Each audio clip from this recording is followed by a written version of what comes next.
السلام علیکم۔ اکیلا by Amna Iqbal Ahmed. Last episode. دن یوں ہی بے کیفی میں گزر رہے تھے۔ بڑی مشکل سے وہ اپنے پاگل پن کو سمجھا پائی تھی۔ فخر عالم اس کے نہیں کسی اور کے نصیب میں تھا۔ وہ اپنے آپ کو رسالے اور دفتر کے کاموں میں زیادہ سے زیادہ مصروف رکھتی۔ آصف سے باتوں میں وقت اچھا کٹ جاتا۔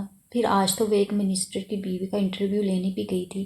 اسے بڑا مزہ آیا۔ منسٹر تو منسٹر، بیوی 1.5 منسٹر نکلی۔ سنا ہے آپ بہت اچھا کھانا بنا لیتی ہیں؟ اس نے واقعی کسی سے سن رکھا تھا۔ جی نہیں، آپ نے بالکل غلط سنا ہے، میں نے کبھی اپنے ہاتھ سے کھانا نہیں بنایا، جواب ملا تھا۔ منسٹر صاحب کافی باروب شخصیت ہیں، آپ کے ساتھ ان کا رویہ کیسا ہوتا ہے؟ اس نے پھر سوال کیا۔ منسٹر ہوں گے وہ پبلک کے لیے، گھر میں ان پر روب ڈالتی ہوں، بیگم منسٹر بولی تھی۔ کافی دلچسپ انٹرویو تھا۔ آفس آ کر اسے مکمل کیا، نیٹ کیا اور ایڈیٹر کے حوالے کر کے گھر آ گئی۔ فلیٹ کے آگے لگے پیجن باکس پر ڈی کے خاکے پر نظر پڑی۔ اس کے نام کا خط اٹکا ہوا تھا۔ اس نے جلدی سے چیک لیا، امی کا تھا۔ اندر آئی، بیگ ایک طرف ڈالا، خط کھولا۔ باقی احوال کے ساتھ یہ بھی خبر لکھی تھی کہ تسلیم کی اسی ڈاکٹر کے لیے ہاں ہو گئی جو پہلے دھنک کے لیے آیا کرتا تھا۔ بہت اچھے لوگ تھے۔ امی کافی مطمئن لگ رہی تھیں۔ نکاح کی رسم 2 ہفتے بعد قرار پائی تھی۔ لڑکا لندن سے آنے والا تھا۔ نکاح کے بعد تسلیم کو بھی ساتھ لے کر جانا تھا۔ لڑکا وہاں پر پڑھائی کے آخری مراحل میں تھا۔ خیال تھا تسلیم بھی یورپ گھوم آئے گی۔ خط پڑھ کر اسے خوشی ہوئی۔ پہلے امی ابو خواہاں ہر رشتہ اس کے انتظار میں واپس کر دیتے۔ اچھا کیا آپ کے واپس نہیں کیا۔ اس کا نا صحیح تسلیم اور نیلم کو اپنے گھر کی ہو جاتی۔ وہ تو پھر بھی اپنے پاؤں پر کھڑی تھی، اچھا کما رہی تھی اور مطمئن تھی۔ دھنک کے ساتھ ساتھ انہوں نے فرزانہ کو بھی آنے کی دعوت دی تھی۔ وقت کم اور کام زیادہ تھے۔ امی نے دونوں کو شادی سے 2-4 روز قبل آنے کو لکھا تھا۔ فرزانہ آئی تو دھنک نے اسے امی کا خط دکھایا۔ بس پھر کیا تھا، دونوں ماری ماری شاپنگ میں لگیں۔ مہندی، رخصتی، ولیمہ، سبھی کے لیے تو ڈریسز تیار کرنے تھے، میچنگ شوز اور کیا کچھ نہیں۔ فرزانہ نے تو تسلیم کے لیے گفٹ بھی لینا تھا۔ گفٹ خرید کر وہ دونوں وہیں قریبی علاقے کے سب سے ڈیسنٹ اور بڑی بک سٹال میں گھس گئیں۔ گفٹ پیک بھی کروانا تھا اور گفٹ پیکٹ کے اوپر کارڈ بھی لگانا تھا۔ فرزانہ کارڈ پسند کرنے لگی اور دھنک ادھر ادھر گھوم پھر کر ریکس میں لگی کتابوں پر نظر دوڑانے لگی۔ اسے اچھی کتابیں پڑھنے کا بہت شوق تھا۔ تبھی وہ مخصوص مدھر پرفیوم کی مہک سے چونک اٹھی، غیر ارادی طور پر ارد گرد دیکھنے لگی۔ پاس ہی، اس کے بالکل پاس کھڑا فخر عالم بھی کتابوں پر نظریں دوڑا رہا تھا۔ اس نے جلدی سے رخ واپس پھیر لیا، آگے بڑھ آئی۔ کیا فخر عالم نے بھی اسے دیکھا تھا؟ کیا اس نے بھی اس کی موجودگی نوٹ کی تھی؟ مگر وہ یہ سب کیوں سوچ رہی تھی؟ اس نے شادی کر لی تھی اور دھنک نے پچھلا ہر رشتہ توڑ دیا تھا۔ پھر وہ کیوں اسے کوئی اور امید رکھتی تھی؟ وہ دکان سے باہر نکل کر فرزانہ کا انتظار کرنے لگی کہ اندر جیسے اس کا دم گھٹ رہا تھا، سانسیں رک رہی تھیں۔ اس وقت وہ پھر گمسم سی لگ رہی تھی۔ فرزانہ نے بھی نوٹ کیا۔ کیا ہوا دھنک؟ گھر کی طرف آتے آتے فرزانہ نے پوچھا۔ کچھ نہیں، وہ افسردہ سے مسکرائی۔ تمہیں تو خواہاں وہم ہو گیا ہے، جہاں میں ذرا خاموش ہوئی تم سمجھی مجھے کچھ ہو گیا ہے۔ اس کی آواز جیسے دور سے آ رہی تھی۔ تمہیں چپ دیکھ کر مجھے واقعی فکر لاحق ہو جاتی ہے۔ وہ والی بات تو ختم ہو گئی نا؟ اس کا اشارہ دھنک کے افیئر کی طرف تھا۔ ہاں، اس نے مختصر سا جواب دیا۔ پوچھ سکتی ہوں کیوں ختم ہوا؟ اس لیے کہ اس کی شادی ہوگی اور میں درمیان میں سے ہٹ آئی۔ وہ بڑے ضبط سے بولی۔ اچھا کیا، مٹی ڈالو اب اس بات پر، جو چیز باقی نہ رہی اس کا رونا کیسا؟ چلو آؤ شاپنگ کی چیزیں دیکھتے ہیں۔ وہ اس کا دھیان بٹانے کو مختلف چیزیں الٹ پلٹ کرنے لگی اور یوں ہی کرتے کراتے 2 ہفتے بھی گزرنے کو آ گئے۔ وہ دونوں خوشی خوشی دھنک کے گھر کے لیے روانہ ہوئیں۔ اس بار انہوں نے ٹرین سے جانے کا سوچا۔ جلدی جلدی اسٹیشن پہنچی، ٹرین میں چڑھی، مختصر سا سامان رکھا اور کھڑکی کے قریب جگہ لے کر بیٹھ گئی۔ ٹرین چل پڑی۔ آبادی سے نکل کر اب وہ لہلہاتے کھیتوں اور گھنے درختوں میں سے گزر رہی تھی۔ پھر سیاہ تاریک سرنگ آئی، قدرے چڑھائی شروع ہوئی، ساتھ ہی پائن کے اکا دکا درخت، جھاڑیاں، لمبی لمبی گھاس، دور، بہت دور، اوپر، خوب اوپر، پہاڑی سلسلے پر چیڑ اور صنوبر کے درخت برف سے ڈھکے نظر آ رہے تھے۔ ٹرین یہاں نیچے سے ہی آگے بڑھ جاتی تھی۔ یہاں سے ہی تو 12 میل اونچائی پر آنٹی نور جہان کا گھر تھا، ساتھ ہی فخر عالم کا اسٹیٹ اور جنگل۔ ٹرین کی رفتار کم ہو گئی، پھر آہستہ آہستہ اسٹیشن پر رک گئی۔ دونوں کیا دیکھتی ہیں کہ آنٹی نور جہان بما سوٹ کیس کے اندر تشریف لے آئیں۔ آنٹی! دھنک خوشی سے اچھل پڑی۔ آنٹی جو اتنی مہربان اور دلچسپ شخصیت تھیں۔ ارے بیٹا تم؟ ہاں آنٹی، تسلیم کی شادی پر میں اور فرزانہ جا رہے ہیں۔ فرزانہ کو دھنک کے سب ملنے والی اس کی مخلص دوست کے حوالے سے جانتے تھے۔ ارے تو میں کہیں اور تھوڑی جا رہی ہوں، وہی تو جا رہی ہوں، کب کا بلاوا آیا رکھا ہے۔ دھنک نے ان کا سوٹ کیس اوپر اپنے سامان کے ساتھ رکھ دیا۔ آنٹی بھی انہی کے ساتھ بیٹھ گئیں۔ پھر تو جو گپ شپ شروع ہوئی، مزہ آ گیا۔ 2-4 میل اور گزر گئے۔ اب چٹیل میدان تھا، اس پر خودرو جھاڑیاں۔ دھنک کھڑکی سے باہر دیکھ رہی تھی۔ چٹیل میدان اور خودرو جھاڑیوں کا اپنا حسن تھا۔ پھر وہ چونکہ ساتھ چلتی سڑک پر جیپ میں فخر عالم جا رہا تھا، اس نے یقیناً اسے دیکھا تھا، جب بھی کبھی کبھار اس پر ایک طائرانہ نظر ڈال لیتا، مگر پرکشش چہرہ بالکل سپاٹ تھا اور دل نشیں آنکھیں کسی بھی جذبے سے آ رہی تھیں۔ وہ بہت قریب سے جا رہا تھا اور اکیلا تھا اس وقت، کسی کاروباری کام سے شاید جا رہا تھا، اس لیے فریدہ ساتھ نہیں تھی۔ بہرحال دھنک نے رخ اندر کی طرف کر لیا۔ انگاروں پر جمی راکھ کو پھونک مارنے سے فائدہ، جل ہی تو جانا تھا۔ وہ کس طرف نکل گیا، ٹرین کس رخ جا نکلی تھی، اسے کوئی ہوش نہیں تھا۔ فرزانہ نے ہی اسے چونکایا۔ آنٹی بھی جلدی جلدی اپنا سوٹ کیس اتارنے لگیں۔ دھنک نے گھر اطلاع کی ہوئی تھی، ڈرائیور گاڑی لے کر آ چکا تھا۔ تینوں بیٹھ کر گھر آ گئیں۔ شادی میں بڑا مزہ آیا۔ اس کا بہنوئی بہت اچھی طبیعت کا اور خاصا ہینڈسم تھا۔ ہر دستور پورا ہوا، مگر جلدی جلدی اور سادگی سے انجام پایا، کیونکہ کمال نے ولیمے کے اگلے ہی دن لندن کے لیے روانہ ہو جانا تھا۔ تسلیم حسب پروگرام ساتھ نہ جا سکی تھی کہ اس کے ابھی کاغذات تیار ہونے میں چند دن باقی تھے۔ کاغذات تیار ہوتے ہی اس نے لندن کمال کے پاس پہنچ جانا تھا۔ دھنک اور فرزانہ کی بھی صرف 4 دن کی چھٹی تھی، سو وہ دونوں اور آنٹی نور جہان بھی ولیمے کے فوراً بعد پھر سے ٹرین میں چل پڑیں۔ فرزانہ اور آنٹی نور جہان کی موجودگی میں سفر بہت اچھا کٹ رہا تھا۔ گپ شپ میں وقت کا پتہ نہیں چل رہا تھا، اور پھر آج تو رات بھی اس نے اور فرزانہ نے آنٹی کے بہت اصرار پر ان کے یہاں گزارنی تھی۔ ٹرین اپنی مخصوص چال اور رفتار سے چلی جا رہی تھی۔ چہار سو رات کی سیاہیاں اتر آئی تھیں، ٹرین میں بتیاں چل رہی تھیں اور ڈنر کی کراکری اور کٹلری کھنک رہی تھی۔ 8 بج چکے تھے۔ انہوں نے بھی کھانا منگوایا، چٹپٹا، ایپیٹائزنگ۔ تینوں دلچسپ باتوں کے دوران لذیذ کھانے سے لطف اندوز ہوتی رہیں۔ ٹرین رواں دواں تھی، پیسنجرز تھکے تھکے۔ دھنک اور فرزانہ نے دیکھا، سیٹ کی پشت سے سر ٹکائے ٹکائے آنٹی کو اغنودگی نے آ لیا تھا۔ دھنک، فرزانہ نے دھیرے سے اسے مخاطب کیا۔ وہ کھڑکی سے باہر دیکھ رہی تھی۔ غور سے سنو، آنٹی نے مجھے خاص طور سے تمہیں سمجھانے اور اس بات پر کنوینس کرنے کو کہا ہے۔ کس بات پر؟ رخ موڑ کر وہ فرزانہ کو دیکھنے لگی۔ ایک لڑکے کامران کا تمہارے لیے رشتہ آیا ہے۔ اس نے تمہیں اپنے کسی دوست کے گھر دیکھا تھا، شاید تم نے بھی دیکھا ہو۔ بہرحال ہر لحاظ سے موزوں ہے، جاب، فیملی، کریکٹر سب ٹھیک ٹھاک ہے۔ اب انکار مت کرنا۔ آنٹی کہتی تھی چھوٹی بہنیں بیاہی جا رہی ہیں اور یہ بات ہی نہیں سنتی۔ وہ چاہتی ہیں ان کی زندگی میں تم سب اپنے گھروں کی ہو جاؤ، تمہاری جاب انہیں ایک آنکھ نہیں باتی۔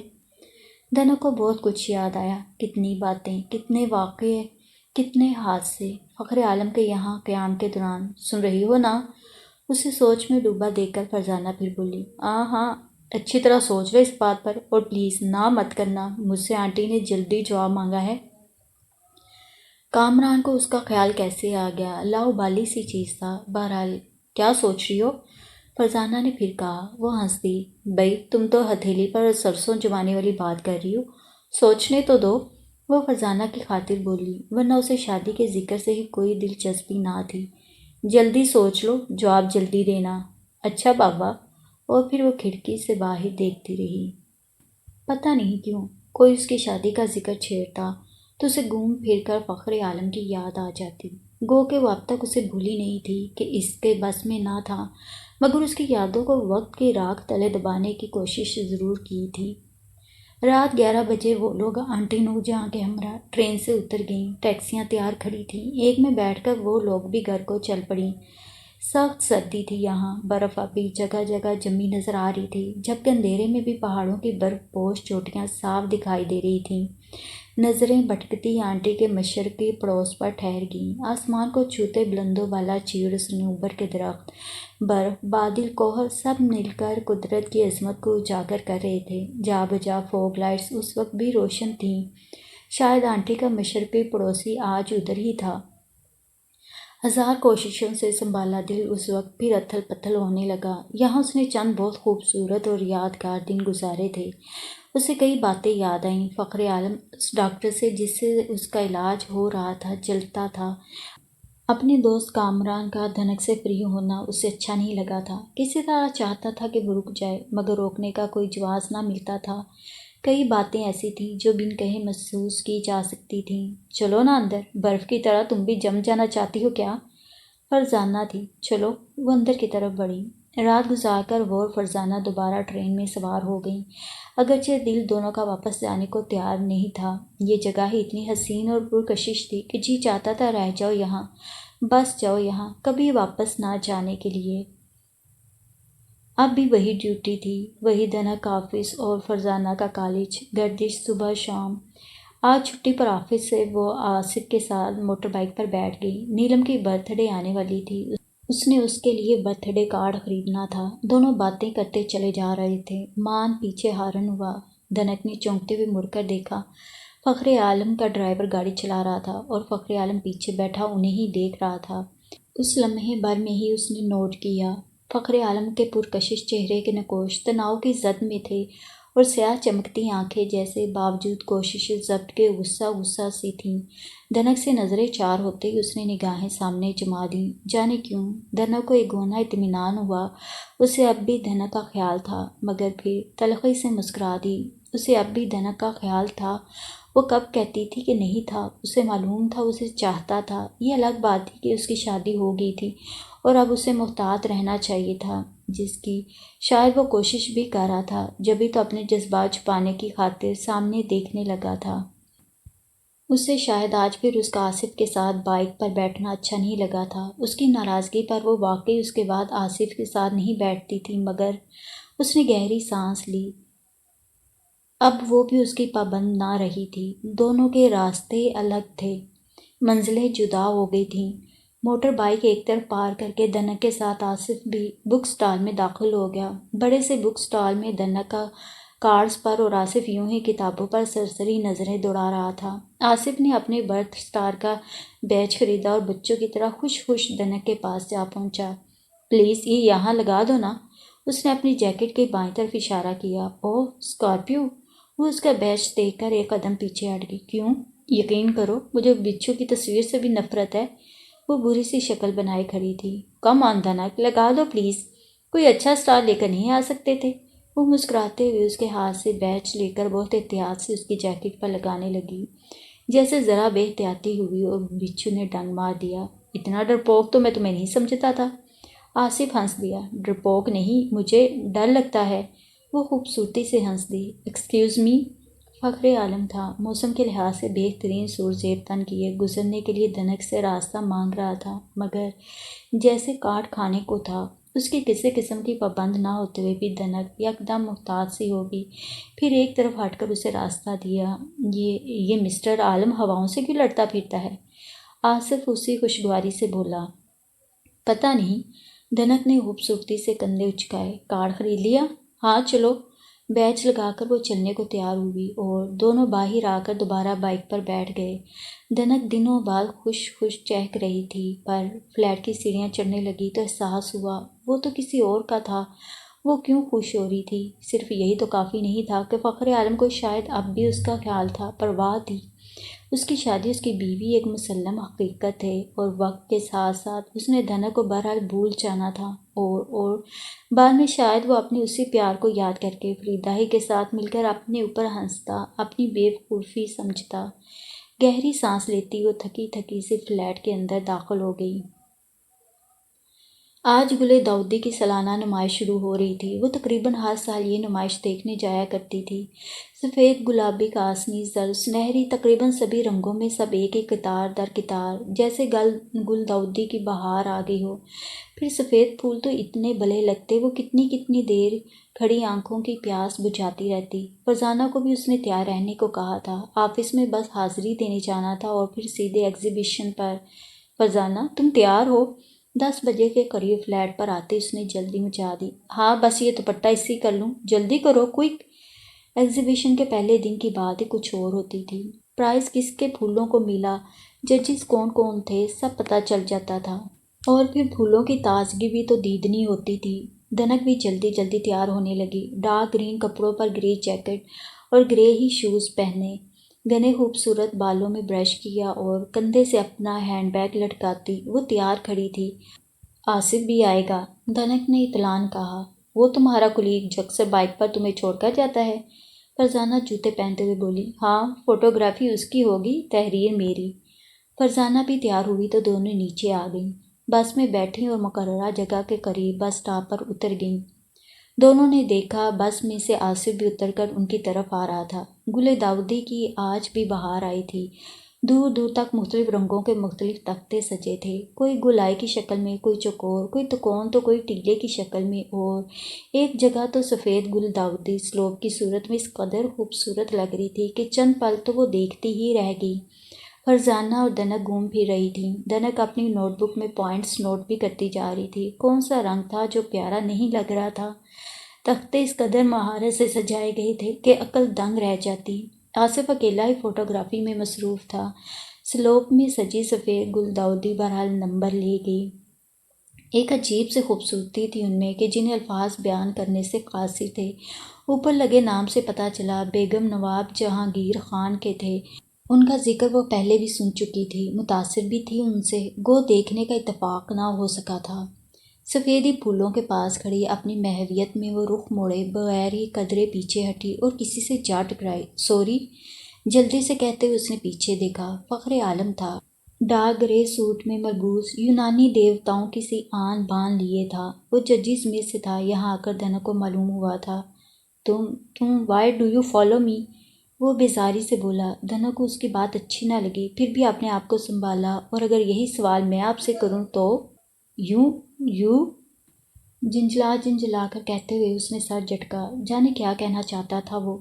بہرحال غصہ سا دوسری طرف نکل گیا۔ دنک نے نظروں ہی نظروں میں ادھر ادھر فرزانہ کو ڈھونڈا۔ دور پرلی طرف سنہری رنگ کے پھولوں کے پاس کھڑی کسی لڑکی سے باتوں میں مصروف تھی۔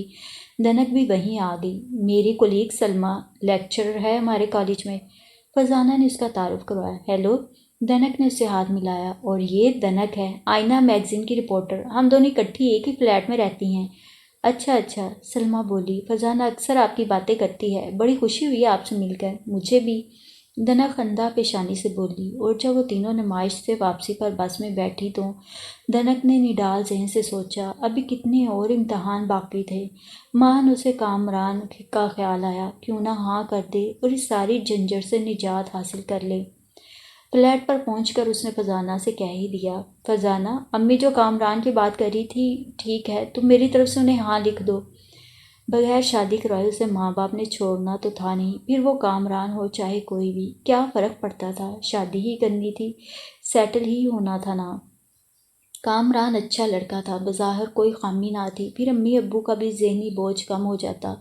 فرزانہ خوش ہوگی۔ اس کا خیال تھا دنک کا دھیان بڑھ جائے گا، کتنی کھوئی رہتی تھی، اداس چہرہ، ویران آنکھیں، شاید اس طرح ہی اس کے چہرے پر چھائی اداسی کی چھاپ ختم ہو، آنکھوں کی ویرانیاں دور ہوں۔ اور فرزانہ نے واقعی اس کی امی کو خط لکھ دیا، صبح لیٹر باکس میں دنک کے سامنے ڈالا، اور دنک چپ چاپ اپنے مقدر کے فیصلے کو تکتی رہی۔ آج آفس میں بھی وہ کھوئی سی رہی، سوچوں میں گم۔ ارے، آپ کے دانت کچھ زیادہ ہی خوبصورت نہیں ہیں؟ پہاڑ پر فخر عالم کے یہاں مسکرا دینے پر کامران نے اسے کہا تھا۔ وہ سرخ سی ہو گئی تھی۔ میں ہمیشہ سچ بات کہتا ہوں، آپ تمام کی تمام، یعنی ساری کی ساری بہت خوبصورت ہیں، اور خوبصورت چیز کی تعریف نہ کرنا کفران نعمت ہے۔ کامران بولے جا رہا تھا اور فخر عالم بالکل سنجیدہ تھا اس دوران۔ اب جاؤ، ناشتہ لگ چکا ہوگا، اس نے کامران کو مخاطب کیا۔ ٹھہرو یار، بات کرنے دو۔ وہ پھر دھنک کی طرف متوجہ ہوا تھا۔ بائی دا وے آپ کا نام کیا ہے مس دھنک؟ وہ دونوں دوستوں کی کھینچا تانی پر مسکرا رہی تھی۔ یعنی کوسے قزا، یعنی رینبو، گڈ، کتنا حسین نام ہے، کیوں فخر عالم؟ اور فخر عالم خاموشی سے جھکتے ہوئے اپنے کتے کی پیٹھ پر ہاتھ پھیرنے لگا تھا۔ کامران سمجھ گیا فخر عالم اس معاملے میں کوئی رائے دینا نہیں چاہتا تھا۔ اچھا پریٹی لیڈی، ہم چلتے ہیں، کامران نے کہا تھا، اور پھر دونوں چل دیے تھے۔ ان سوچوں نے آج شاید اس لیے یلغار کر دیا تھا کہ آج اس نے اپنی زندگی کا اہم ترین فیصلہ کر لیا تھا۔ جانے من، کچھ وقت ہمیں بھی دو۔ آصف ڈیسک پر آ بیٹھا تھا۔ کیا ہے؟ وہ چونکی، بھئی کن سوچوں میں گم ہو؟ کچھ ہم غریبوں کا بھی خیال کرو، مثلاً۔ وہ مسکرا دی۔ اس کی باتیں ہی ایسی اوٹ پٹانگ ہوتی تھیں۔ مثلاً یہ کہ وہ چند لمحے سوچ میں پڑ گیا، جیسے سوچ رہا ہو کہ کیا کہے۔ آؤ دونوں شادی کر لیتے ہیں۔ وہ بے اختیار ہنس دی۔ بڑا تیر مارا ہے۔ نہیں، میں سیریس ہوں۔ اچھا، ہاں تو آؤ پھر کر ہی لیتے ہیں۔ مگر کہاں کریں گے؟ کورٹ میں، سول میرج؟ ہاں جیسے تم کہو۔ تو آؤ نا، چلتے ہیں۔ چلو۔ وہ واقعی کھڑی ہوئی۔ آصف بھی ساتھ ساتھ چل دیا، اور وہ دونوں چیف ایڈیٹر کو اپنی اپنی اسائنمنٹ دکھانے اس کے آفس میں داخل ہو گئے۔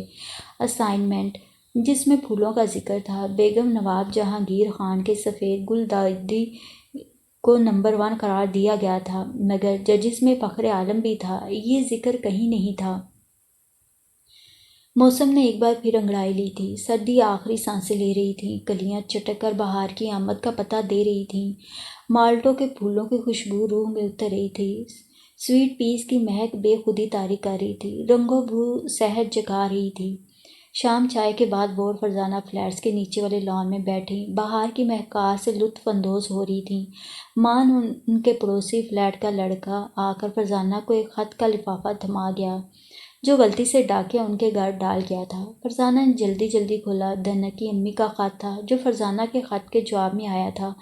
بقول ان کے، دھنک نے کامران کے حق میں ہاں کہہ کر نہایت عقل مندی کا ثبوت دیا تھا، اور سبھی اس کے اقرار سے بہت خوش اور مطمئن تھے۔ اس کے علاوہ کامران کے گھر والوں کو بھی ہاں کہلوا دی گئی تھی۔ دھنک کو اچانک لگا جیسے اس نے اپنے پاؤں پر خود ہی کلہاڑی مار دی تھی، مگر دوسرے ہی لمحے خیال آیا، کیسے؟ کس کا انتظار تھا اسے؟ کس نے آنا تھا؟ کس نے اسے اپنانا تھا جو اس رشتے پر پچھتا رہی تھی؟ اور پھر فخر عالم کے سوا تو ہر شخص اس کے لیے ایک برابر تھا، وہ کامران ہی صحیح۔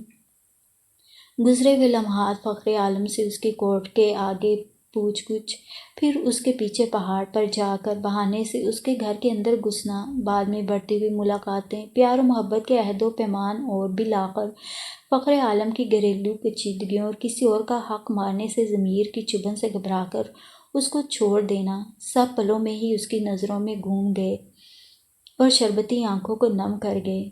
پچھلی باتوں کو بھول جاؤ، نئی دنیا بسانے کی سوچو، کیونکہ اور بھی دکھ ہیں زمانے میں محبت کے سوا۔ فرزانہ نے ہمیشہ کی طرح اس کی تسلی کے لیے کہا۔ دکھ سے مسکراتے ہوئے اس نے نم آنکھیں پونچھ لیں۔ فرزانہ، تم نہ ہوتی میرے ساتھ، میں زندگی سے مشکل سے سمجھوتا کر پاتی۔ کبھی مجھے لگتا ہے میں تمہاری تسلیوں اور حوصلہ افزائی کے سہارے زندہ ہوں۔ آؤ اوپر چلیں، ٹی وی دیکھتے ہیں۔ فرزانہ نے ہاتھ پکڑ کر اسے اٹھایا، اور دونوں اوپر فلیٹ میں آ گئیں۔ دن دھیرے دھیرے سرک رہے تھے، دھوپ کی تمازت بڑھ گئی تھی، دن پھیل رہے تھے، راتیں سکڑ رہی تھیں، دن کو موتیا، رات کو رات کی رانی جادو جگا رہی تھی۔ آج دنوں بعد نیلم کا خط آیا تھا۔ لکھا تھا، منگنی کی تاریخ مقرر ہو چکی ہے اور دھنک اور فرزانہ مقررہ وقت پہنچ جائیں۔ نہ چاہتے ہوئے بھی اسے جانا پڑا کہ یہ دنیا کا دستور تھا۔ اسے منگنی کی انگوٹھی پہنانے لڑکے والے آ رہے تھے۔ وہ اور فرزانہ دونوں گئی تھیں۔ منگنی کی رسم سادگی سے ہو گئی۔ کامران کی بڑی بہن نے اسے ہیروں سے جگمگاتی انگوٹھی پہنائی، اور یوں وہ کسی اور کی امانت بن گئی۔ اگلے ہی دن فرزانہ اور وہ واپس آ گئیں۔ ڈیوٹی بھی تو تھی دونوں کی۔ ڈھیر ساری مٹھائی جو امی نے فرزانہ کے حوالے کی تھی، وہ اس نے فلیٹس میں بانٹی، خود اپنی ٹیچرز کو کھلائی۔ میرے ساتھ آئندہ بات مت کرو۔ یہ آصف تھا جس نے چھوٹتے ہی خفگی کا اعلان کیا۔ کیوں؟ وہ مسکرا دی۔ یہ منگنی میرے ساتھ کرنی تھی۔ تمہیں کس نے بتایا میری منگنی ہوگی؟ جنابہ، میری کزن پڑھتی ہے اسی کالج میں جس میں مس فرزانہ ٹیچرز کو تمہاری منگنی کی مٹھائی کھلا رہی تھی۔ اوہ، تو بات اس طرح پھیلتی ہے۔ میں نے تمہیں مسٹر کامران سے بہت پہلے پرپوز کیا تھا۔ اب کیا ہو سکتا ہے؟ آصف نے گہری سانس لی۔ ہاں، اب کیا ہو سکتا ہے؟ کم از کم مٹھائی تو کھلا سکتی تھی۔ وہ اس کی معصومیت پر ہنستی دھیرے سے۔ کل لا دوں گی، میرا تو خیال تھا کسی کو پتہ نہیں چلے گا، یہ کیا معلوم تھا کہ تمہیں پہلے سے خبر ہو چکی ہے۔ ایسی باتیں بھی کبھی چھپتی ہیں۔ نہیں، ہنسی روکتے ہوئے اس نے نفی میں سارے ہلایا۔ ویسے اب بھی وقت ہے، میری مانو یہ منگنی توڑ دو۔ آصف نے مخلصانہ مشورہ دیا۔ کیوں؟ اس لیے کہ پھر ہم دونوں شادی کر سکیں گے۔ بس کرو، اب کام کرو۔ اور آصف نے واقعی سنجیدگی سے اپنے سامنے فائل کھول دی۔ آج گھر واپس جانے کے لیے وہ پھر بس اسٹاپ پر کھڑی تھی، تبھی آصف کا وہاں سے گزر ہوا۔ موٹر بائیک روک کر اسے پیچھے بٹھا لیا، دونوں چل پڑے۔ کچھ ہی دور گئے ہوں گے کہ دھنک کی نظر پیچھے سے آتی گاڑی پر پڑی۔ فخر عالم تھا، آج بھی اپنی مرسڈیز میں نہیں تھا، لینڈ کروزر چلا رہا تھا۔ یہیں سے اس کے بھی آفس کا راستہ پڑتا تھا۔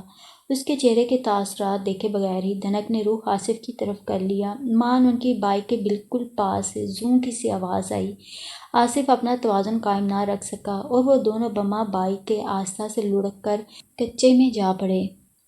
اٹھ کر کپڑے جھاڑتے ہوئے دھنک نے دیکھا فخر عالم وہاں سے آہستہ آہستہ گزر رہا تھا۔ چہرے پر فاتحانہ مسکراہٹ تھی اور ویو مرر میں وہ اب بھی دونوں کو دیکھ رہا تھا۔ یعنی یہ سب اس نے جان بوجھ کر کیا تھا۔ اتنا قریب سے گزرا تھا کہ بائیک کا توازن ڈگمگا گیا تھا اور وہ دونوں کچے میں جا لڑکے تھے۔ گویا اس کا مقصد بائیک کو یا ان دونوں کو نقصان پہنچانا تھا، بس ذرا گرا دینے کا شوق چرایا تھا۔ تو اس طرح سے وہ اس کے آصف کے ساتھ بیٹھنے پر انہیں گرا کر خوش ہو رہا تھا۔ نہ چاہتے ہوئے بھی دھنک کو اس کی اس بچوں کی سی حرکت پر ہنسی آ گئی۔ جانے کب تک وہ آصف سے جلتا رہے گا، پتہ نہیں کامران سے اس کی منگنی کا معلوم ہوگا تو کیا رد عمل ہوگا۔ بہرحال یہ مسٹر عالم اپنے آپ کو سمجھتا کیا ہے؟ آصف دھنک اور فخر عالم کے کسی بھی قسم کے تعلق سے ناواقف تھا۔ وہ غصہ سے بائیک سیدھی کر کے اس پر دوبارہ بیٹھتے ہوئے بولا، میں بھی یہی سوچ رہی ہوں۔ دھنک مسکرا رہی تھی۔ کمال ہے، تم مسکرا رہی ہو تو روؤں بیٹھ کر؟ کچھ تو کہو نا۔ اچھا، شو مارتا ہے، سر پھرا ہے، دماغ خراب ہے، اپنے آپ کو بہت اونچی چیز سمجھتا ہے۔ کافی ہے یا تھوڑا اور بھی کہوں؟ وہ بھی اس کے پیچھے جا بیٹھی۔ کافی ہے، وہ اسی جھنجھلاہٹ سے بولا اور دھنک ہولے سے مسکرا دی۔ ویسے یہ سب اس نے جان بوجھ کر تو نہیں کیا تھا۔ جان بوجھ کر کیوں کرتا؟ دھنک نے بات بنائی۔ یار تم جیسی خوبصورت لڑکی کو دیکھ کر دل کیا ہوگا کہ زوم کر کے تیزی سے گزر جاؤں، شاید متوجہ ہو۔ فکر مت کرو، یہ لڑکی متوجہ نہیں ہوتی۔ ہاں یہ تو مجھے معلوم ہے۔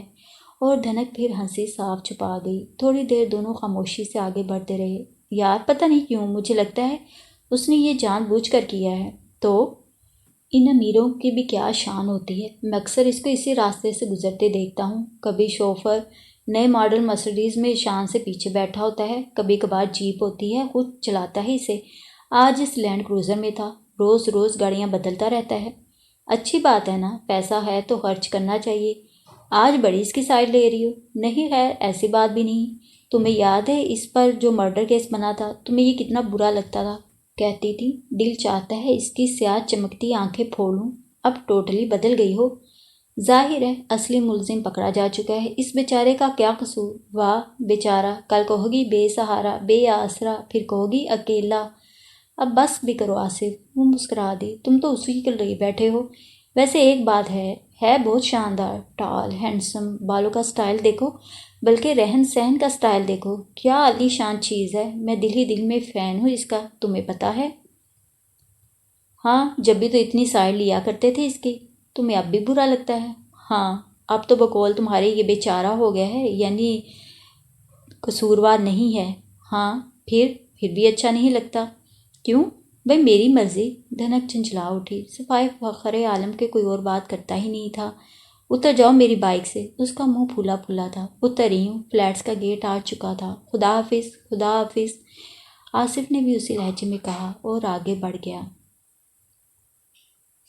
آج شہر کی آبادی سے پرے مضافات میں بیگم نواب جہانگیر خان کے ہاں ڈنر تھا۔ بیگم صاحبہ بیوہ تھیں، تقریباً 40-42 سال عمر تھی۔ سنا تھا بہت خوبصورت تھیں، بہت رکھ رکھاؤ والی تھیں۔ ان کی رہائش گاہ خاص طور سے ان کے باغات دیکھنے سے تعلق رکھتے تھے۔ ان کے یہاں کی پرانی طرز کی راہداریاں بارادریاں اب بھی باہر سے آنے والوں کے لیے بہت کشش کا باعث تھیں۔ آج کا ڈنر کوئی نئی بات نہیں تھی، وہ اکثر و بیشتر ایسی دعوتیں دیا کرتی تھیں، شاید پرانی روایت چلی آ رہی تھی، یا پھر شاید بیگم صاحبہ اپنی تنہائی دور کرنے ایسی محفلیں سجایا کرتی تھیں۔ بہرحال آج دھنک اور آصف بھی وہاں پہنچنے کو تیار تھے۔ آصف بطور فوٹوگرافر اور دھنک نے بیگم صاحبہ کا انٹرویو کرنا تھا۔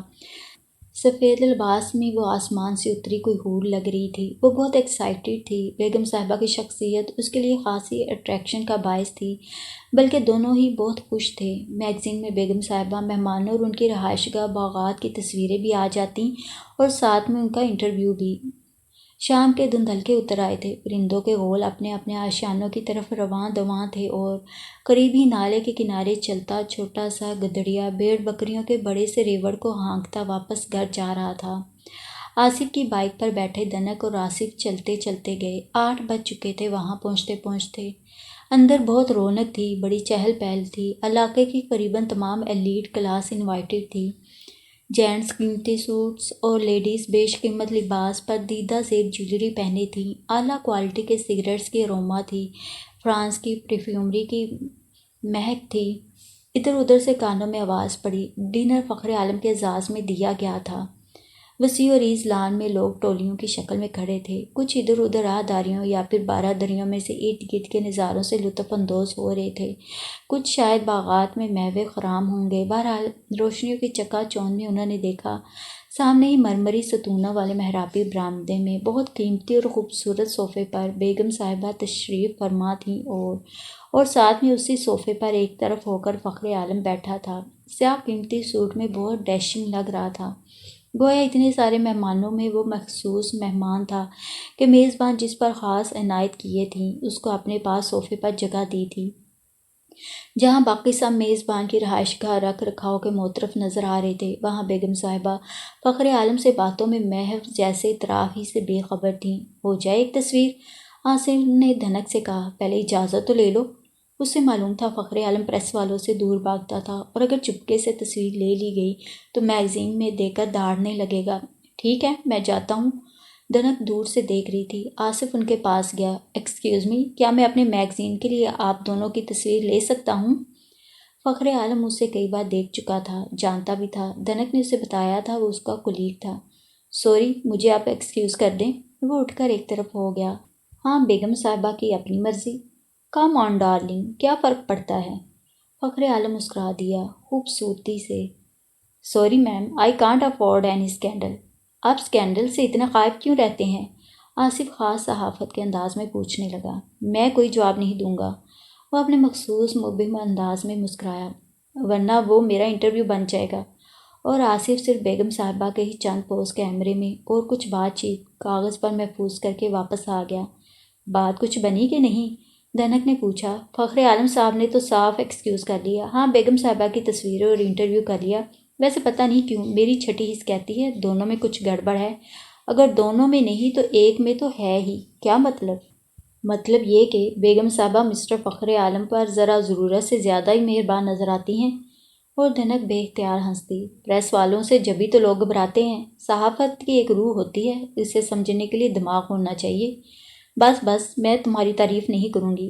تعریف شاید کچھ نظر آئی ہے، جبھی تو کہہ رہی ہو۔ 40-42 سالہ بیوہ اور 30-32 سالہ لڑکا، تم نے بھی کیا جوڑی ملائی ہے؟ مان لو کچھ نہ کچھ ہے۔ میں نہیں مانتی، اس لیے کہ ابھی شروعات ہیں اور بات یک طرفہ ہے، یعنی صرف بیگم صاحبہ کی طرف سے ہے، بعد میں دو طرفہ ہو جائے گی۔ اس کی اپنی بیوی کدھر ہے؟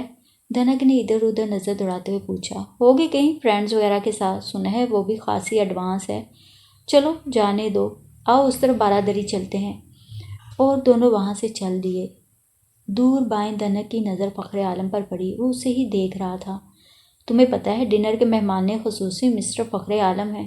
ہاں، کچھ دیر پہلے ہم دونوں نے یہ بات ایک ساتھ سنی ہے، اس نے مسکراتے ہوئے یاد دلایا۔ ویسے ایک اور چیز میں نے نوٹ کی، یہ مسٹر عالم تو بہت خوش اخلاق ہیں۔ جیسا میرا خیال تھا ایک امیر مغرور شخص ہوگا، ایسا تو بالکل نہیں، بڑی خوشگواری اور خوش خلقی سے بات کر رہا تھا۔ انٹرویو میں اس کا کوئی ذکر مت کرنا خدا کے لیے۔ دھنک خائف سے بولی۔ نہیں کروں گا، مگر کیوں؟ بس اس نے جو منع کر دیا سو منع کر دیا۔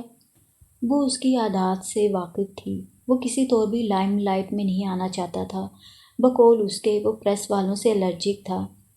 اچھا ٹھہرو، میں یہاں کی کچھ تصویریں لوں گا۔ وہ تصویریں لینے لگا۔ دھنک نے دیکھا چاقو چوبند باوردی بہرے اوول شیپڈ تالاب کے گرد لگی ٹیبلز پر کھانا لگانے لگے تھے۔ یہاں جا بجا خوبصورت لیمپ پوسٹس مدھم روشنی بکھیر رہے تھے۔ تالاب کا گہرا نیلا پانی، کھلا آسمان اور مدھر روشنیاں، عجیب خواب آور سا ماحول تھا۔ تبھی کھانا لگنے کا اعلان ہوا۔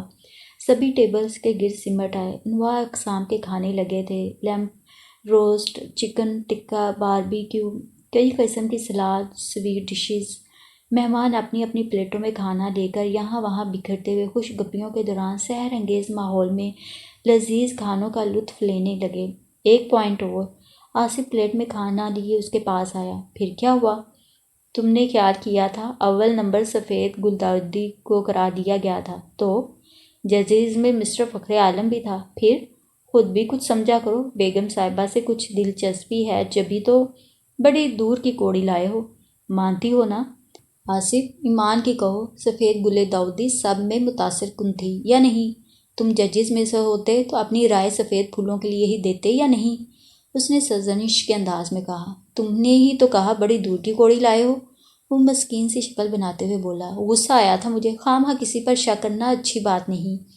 ہم صحافی شک نہ کریں تو سچائی تک کیسے پہنچے؟ ہمیں پہلے شک کرنا پڑتا ہے، پھر ہم پیچھا کرتے ہیں اور پھر کہیں جا کر حقیقت تک پہنچتے ہیں، سمجھی؟ بس بہت سمجھ گئی، اب کھانا کھاؤ۔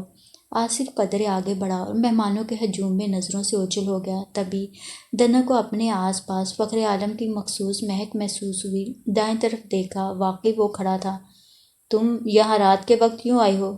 اس کے لہجے میں تحکم تھا۔ ڈنر رات کو ہی ہوتا ہے، وہ اسپاٹ لہجے میں بولی۔ تم کیوں بھول جاتی ہو کہ تم ایک لڑکی بھی ہو؟ اس کے لہجے میں تیزی آئی۔ میری مرضی میں کچھ بھی کروں؟ اور فخر عالم نے جیسے غصہ بڑی مشکل سے ضبط کیا۔ دل چاہتا ہے تمہیں اتنا ماروں کہ ساری جرنلزم دھری رہ جائے۔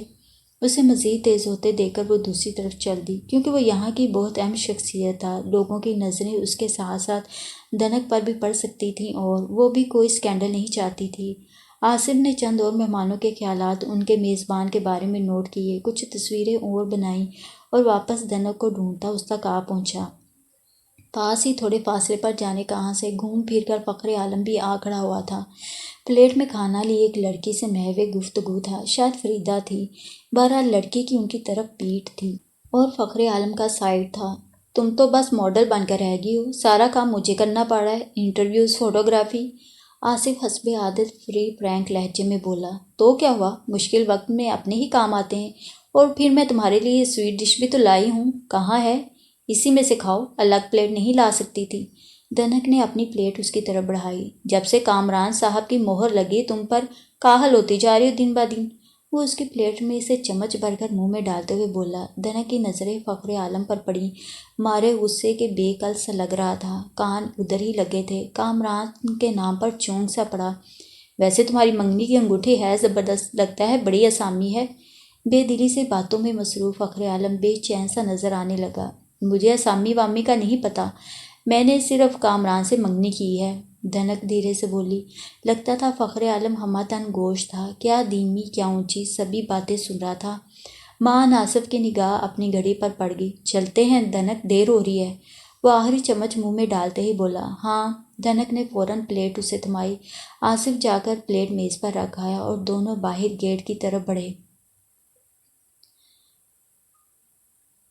گرمی اچھی خاصی ہو گئی تھی، گلاب کھل اٹھے تھے، موتیا کی مہک فضا میں رچ بس گئی تھی اور رات کی رانی راج کرنے لگی تھی۔ آفس سے تھکی ہاری وہ فلیٹ پر پہنچی تو حسب عادت پجن باکس پر نظر ڈالی، پھر خوشی سے کھل اٹھی۔ گھر سے خط تھا، دنوں بعد کوئی خط آیا تھا۔ امی کو شاید کاموں سے فرصت نہیں ملتی تھی اور نیلم تو تھی ہی سست، آج مہربانی کر ہی ڈالی تھی۔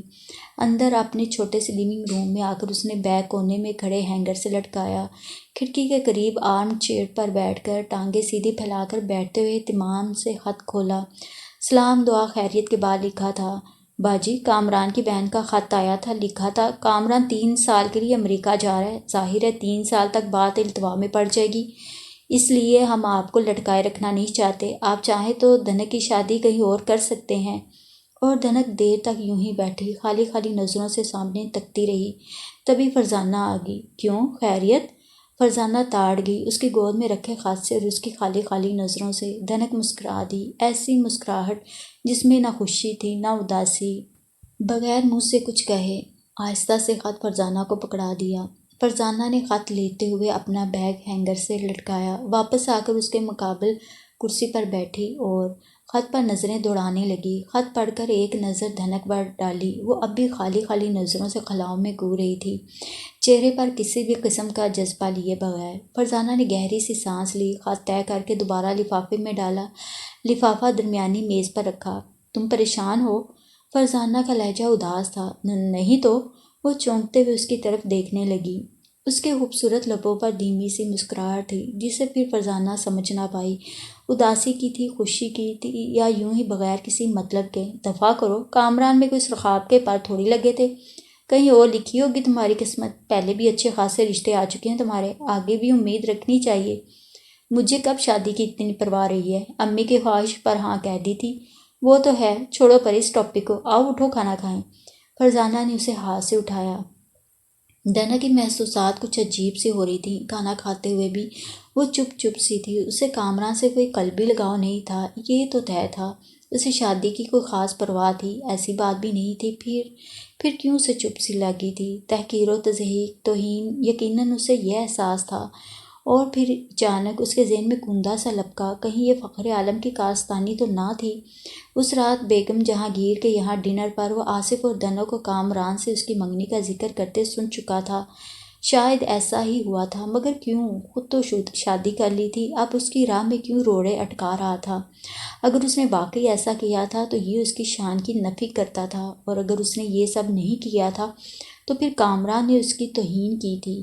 وہ سوچتی چلی گئی، اور اگر کامران کی یہ بات درست تھی کہ وہ 3 سال کے لیے اسے پابند نہیں کرنا چاہتا تھا تو یہ اس کی صاف گوئی تھی، اور صاف گوئی اسے ہمیشہ پسند رہی تھی، گو تلخ ہوتی تھی اکثر۔ کل تو پینٹنگز کی نمائش بھی دیکھنے جانا ہے، دیکھنا تمہاری پینٹنگ کو پرائز ملے گا۔ فرزانہ نے اس کا دھیان بٹانے کو کہا۔ کیا پتہ، اتنی خاص تو نہیں۔ وہ آہستہ آہستہ اپنے آپے میں آ رہی تھی۔ اس نے انہی ڈیزیز کو کینوس پر اتارا تھا جو اس نے فخر عالم کے جنگل اور آس پاس میں دیکھے تھے۔ تھوڑی دیر ریسٹ کرتے ہیں پھر چلتے ہیں، ڈاکٹر ماریا کی طرف اب بھی آتے ہوئے کہہ رہی تھی، دونوں آنا، ان کی بہن کی شادی کی مووی دیکھیں گے۔ لیکن تمہیں پتہ ہے مجھے ایسی موویز سے کوئی دلچسپی نہیں، میرا ساتھ دینا ہوگا، سارا وقت بس میگزین کا آفس، پھر اس کی خدمت میں ادھر ادھر گھومنا اور اسائنمنٹ تیار کرنا۔ وہ اس کا خیال بدلنا چاہتی تھی۔ دنک نے گہری سانس لی، پھر مسکرا دی۔ اب کہ اس کی مسکراہٹ میں کوئی تناؤ، کوئی پریشانی نہ تھی۔ اچھا، تھوڑی دیر سوتے ہیں پھر چلیں گے۔ وہ کرسی پر سے اٹھنے لگی، اب اس کی بات میں بھی کوئی بوجھل پن نہیں تھا۔ فرزانہ خوش ہوگی، اسے تسلی ہوئی، ایک عرصہ سے اکٹھے رہنے سے وہ اسے بہنوں کی طرح چاہنے لگی تھی، اس کے دکھ میں دکھی ہو جاتی تھی، اس کی خوشی میں خوش۔ آج دنک اور آصف نے جلدی جلدی آفس کا کام نمٹایا اور ٹھیک 10 بجے نمائش پر آرٹ گیلری جا پہنچے۔ وہ دونوں بطور رپورٹرز گئے تھے، ساتھ ہی دنک نے اپنی پینٹنگ کا حشر بھی دیکھنا تھا۔ فرزانہ ان سے 5-10 منٹ پہلے ہی پہنچ کر وہیں ایک طرف منتظر کھڑی تھی۔ آصف تصویریں لے رہا تھا، دنک مختلف لوگوں کے بنائے شاہکار دیکھتی محفوظ ہوتی نوٹ بک میں نوٹ بھی کرتی جا رہی تھی۔ فرزانہ ساتھ ساتھ تھی، کتنے زندہ پھول ہیں، اور اطراف کا ماحول، دل چاہتا ہے یہیں رہ جاؤ، کسی نے 10 بار کے فاصلے پر کہا تھا۔ دنک نے مڑ کر اپنے بائیں طرف دیکھا، اس کی پینٹنگ کے پاس کھڑی بیگم جہانگیر خان تھی، اور ساتھ فخر عالم سفید قیمتی سوٹ میں ملبوس اپنی سحر انگیز شخصیت سے پورے ماحول کو سحر انگیز بنا رہا تھا۔ دنک، پینٹنگ زیادہ خوبصورت ہے یا نام؟ بیگم جہانگیر نے فخر عالم کو مخاطب کیا۔ جانے کیسے فخر عالم اور دنک کی نظریں ایک ساتھ ایک دوسرے کی طرف اٹھیں، ایک پل کو دونوں طرف قندیلیں سی جل اٹھیں اور پھر ایک ساتھ ہی بجھ گئیں۔ دنک، پینٹنگ؟ فخر عالم نے بیگم جہانگیر کی طرف دیکھتے ہوئے خوبصورتی سے کندھے اچکائے۔ مجھے ان چیزوں سے کوئی خاص دلچسپی نہیں، اس نے خالص جھوٹ بولا تھا۔ اوہ، تو پھر آپ آئے کیسے؟ آپ بھول رہی ہیں، میں آیا نہیں، لایا گیا ہوں۔ وہ مسکرایا۔ You naughty boy. انہوں نے عجیب سی نظروں سے اس کی آنکھوں میں دیکھا، اور فخر عالم ان کی نظریں نظر انداز کرتے ہوئے جلدی سے ایک پینٹنگ کو دیکھنے لگا۔ دنک ایک قدم اور آگے بڑھی، باقی پینٹنگز دیکھنے۔ پھر جانے کیسے دنک کو اپنے بال کھنچتے سے محسوس ہوئے۔ مڑ کر پیچھے دیکھا، فخر عالم اسی کے پیچھے کھڑا ایک پینٹنگ بغور دیکھ رہا تھا، اور دنک کے چند خوبصورت بال اس کے کوٹ کے بٹن میں الجھ کر رہ گئے تھے۔ وہ پریشان سی اپنے بالوں کو دیکھنے لگی۔ یور ہائنس، آپ کے بٹن میں اس لڑکی بیچاری کے بال اٹک گئے ہیں۔ بیگم جہانگیر بڑی ادا سے کہتے ہوئے اس کے بال فخر عالم کے کوٹ کے بٹن سے الگ کرنے لگی۔ تبھی کہیں جا کر فخر عالم کو ہوش آیا۔ ایک نظر جیسے نہ چاہتے ہوئے بھی دھنک کی بڑی بڑی ہیزل آنکھوں میں جھانکا اور پھر جیسے اپنی مسکراہٹ بمشکل دباتے ہوئے اپنے بٹن اور دھنک کے بالوں کو سلجھتے ہوئے دیکھنے لگا۔ لڑکی خوبصورت تھی۔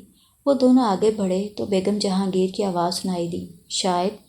فخر عالم نے لاپرواہی سے کہا، مگر حضور تو بڑے غور سے اس کی آنکھوں میں جھانکے تھے۔ اب آنکھیں ہیں، بٹک گئی ہوں گی، میں کیا کر سکتا ہوں؟ وہ خوبصورتی سے مسکرا رہا تھا۔ بیگم جہانگیر کو جیسے فخر عالم کا دھنک کی آنکھوں میں دیکھنا اور پھر ان کی بات کے جواب میں کہی گئی بات اچھی نہ لگی۔ چہرے پر چپ سی ابھر آئی اور دھنک سوچنے لگی کہیں آصف بیگم جہانگیر کے یہاں ڈنر پر ان دونوں کے بارے میں صحیح تو نہیں کہہ رہا تھا، پر آج بھی یک طرفہ ہی بات لگ رہی تھی۔ اسے حیرت بھی ہوئی بیگم جہانگیر کے فخر عالم سے اس قدر بے تکلفی پر۔ پھر دونوں کی عمروں میں بھی خاصا فرق تھا۔ ہوتا ہے۔ آصف آ پہنچا تھا اور بیگم جہانگیر اور فخر عالم کو ایک ساتھ ان کے پاس سے گزرتے ہوئے دیکھ چکا تھا۔ زیادہ پریشان ہونے کی ضرورت نہیں، میں کیوں پریشان ہوں گی؟ دھنک جلدی سے بولی، دل میں چور جو تھا۔ میرا مطلب ہے حیران ہونے کی ضرورت نہیں۔ اس نے اپنی بات کی تصحیح کی۔ ویسے یہ سب کیا ہے آصف؟ وہ کچھ الجھی سی بولی، مارو گولی، کرنے دو جو لوگ کرتے ہیں، ہمیں کیا، باقی پینٹنگز دیکھو۔ فرزانہ کچھ بور ہوتے ہوئے بولی، ہاں پینٹنگز دیکھو۔ آصف نے جلدی سے فرزانہ کی ہاں میں ہاں ملائی۔ تینوں قدرے اور آگے بڑھے۔ بائی دا وے مس کوزے قزح، آج تمہاری انگلی پر ڈائمنڈ کا ڈھیر نظر نہیں آ رہا؟ آصف حسب عادت اسے چھیڑنے لگا، اس لیے کہ میری منگنی ٹوٹ گئی ہے اور انگوٹھی میں نے اتار دی ہے۔ کچھ فاصلے پر کھڑے بظاہر پینٹنگ پر نظریں جمائے فخر عالم کے کان کھڑے ہو گئے۔ دیکھو، اب انکار مت کرنا پلیز، اب تو منگنی کا بہانہ بھی نہیں رہا۔ مس فرزانہ، آپ ہی میری سفارش کر دیں، میری تو سنتی ہی نہیں۔ کیا؟ فرزانہ اس کے لب و لہجے پر ہنس دی، کب سے میں درخواستیں دے رہا ہوں کہ مجھے غریب پر نظر کرم فرما کر مجھ سے شادی کر لے، مگر یہ سنتی ہی نہیں۔ کیوں دھنک، کیوں نہیں سوچتی ہو اس کے پرپوزل پر؟ تو تم بھی اس کی سائڈ لینے لگی؟ وہ اپنی نوٹ بک میں کچھ پوائنٹس نوٹ کرتے ہوئے بولی، ظاہر ہے تمہارا کولیگ ہے، میرا بھائی ہے۔ اب تک وہ دھنک کے ناطے آصف کو کئی بار مل چکی تھی، بات چیت کر چکی تھی، اور دھنک دونوں کو حشمگین نظروں سے دیکھتے ہوئے فخر عالم اور بیگم جہانگیر کو درمیان میں چھوڑ کر ان سے آگے بڑھ گئی۔ آصف جھٹ سے وہاں جا پہنچا۔ ایسے کام نہیں چلے گا، آج فیصلہ کرنا ہوگا۔ وہ اس کا راستہ روک کر کھڑا ہو گیا۔ کیا چیز ہو، ہٹو آگے سے۔ مجھے جواب چاہیے۔ کیا بچوں کی سی باتیں کر رہے ہو؟ وہ تو سچ مچ گلے پڑ گیا تھا، جبکہ وہ یہ بھی سمجھ رہی تھی وہ یہ سب مذاق کر رہا تھا۔ عام حالات میں وہ اس کی بہت عزت کرتا تھا۔ میں تمہیں بچہ دکھائی دیتا ہوں؟ اور جانے کیوں فخر عالم نے اسے بری طرح گھورا۔ باپ رے! آصف کنپٹی سے ہلاتے ہوئے دھنک کے سامنے سے ہٹ کھڑا ہوا۔ یہ جو مسٹر فخر عالم ہے، اس کا یا تو تم سے کوئی کنیکشن ہے یا مجھ سے کوئی بیر ہے، وہ نیچی آواز میں بولا۔ دھنک دھیرے سے مسکرا دی۔ ضرور فخر عالم نے نظروں ہی نظروں میں اسے تنبیہ کی تھی۔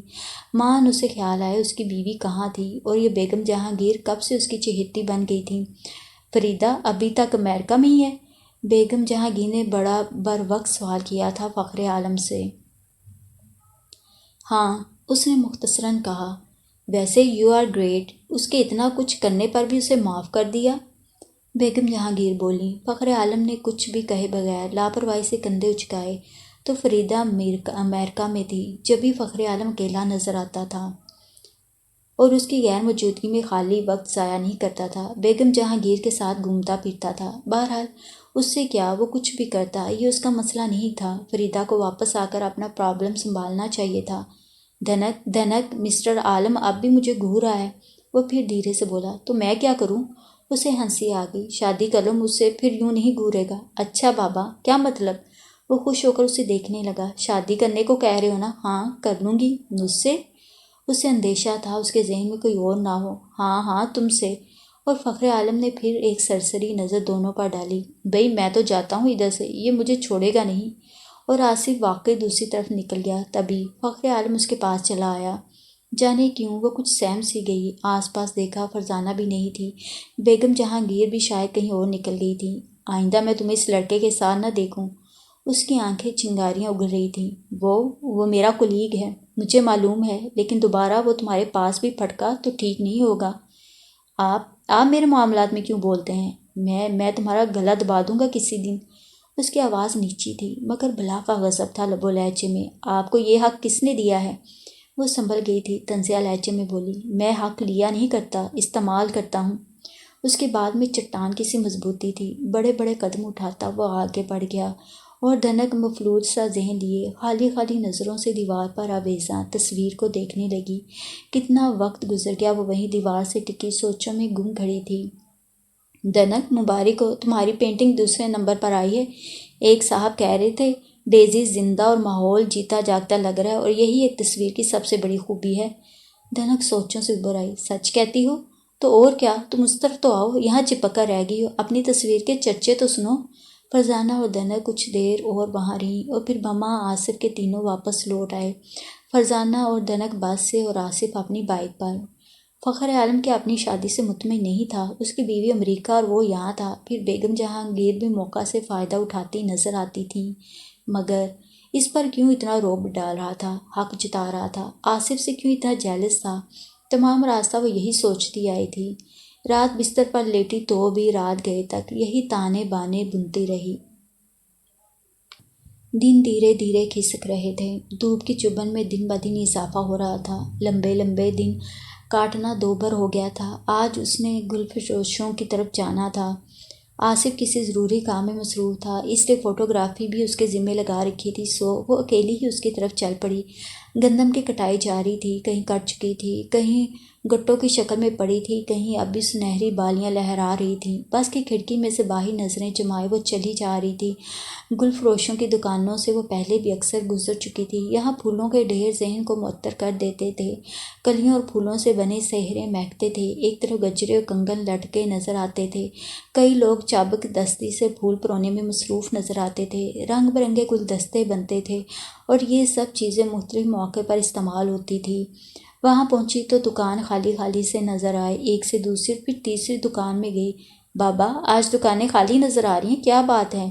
وہ وہیں بوڑھے گل فروش کے پاس بیٹھ گئی۔ کیوں بیٹی، کیا چیز چاہیے؟ کچھ نہیں بابا، میں پریس والوں کی طرف سے آئی ہوں، میں ایک رسالے کے دفتر میں رپورٹر ہوں، آپ کے اور آپ کے پھولوں کے متعلق کچھ لکھنا چاہتی ہوں۔ اچھا اچھا، وہ بہت خوش ہوا۔ مگر بیٹی، آج تو تمہیں یہاں کسی بھی دکان پر پھول نظر نہیں آئیں گے۔ کیوں؟ وہ حیرت سے پوچھنے لگی۔ شہر کے رئیس فخر عالم صاحب کی سالگرہ ہے، شہر کی تمام دکانوں سے پھول آرڈر پر منگوائے ہیں۔ اوہ! اور اسے بہت کچھ یاد آیا، پہاڑ پر اس کی سالگرہ، مسحور کن باتیں، سحر زدہ ماحول، اور صرف وہ دونوں۔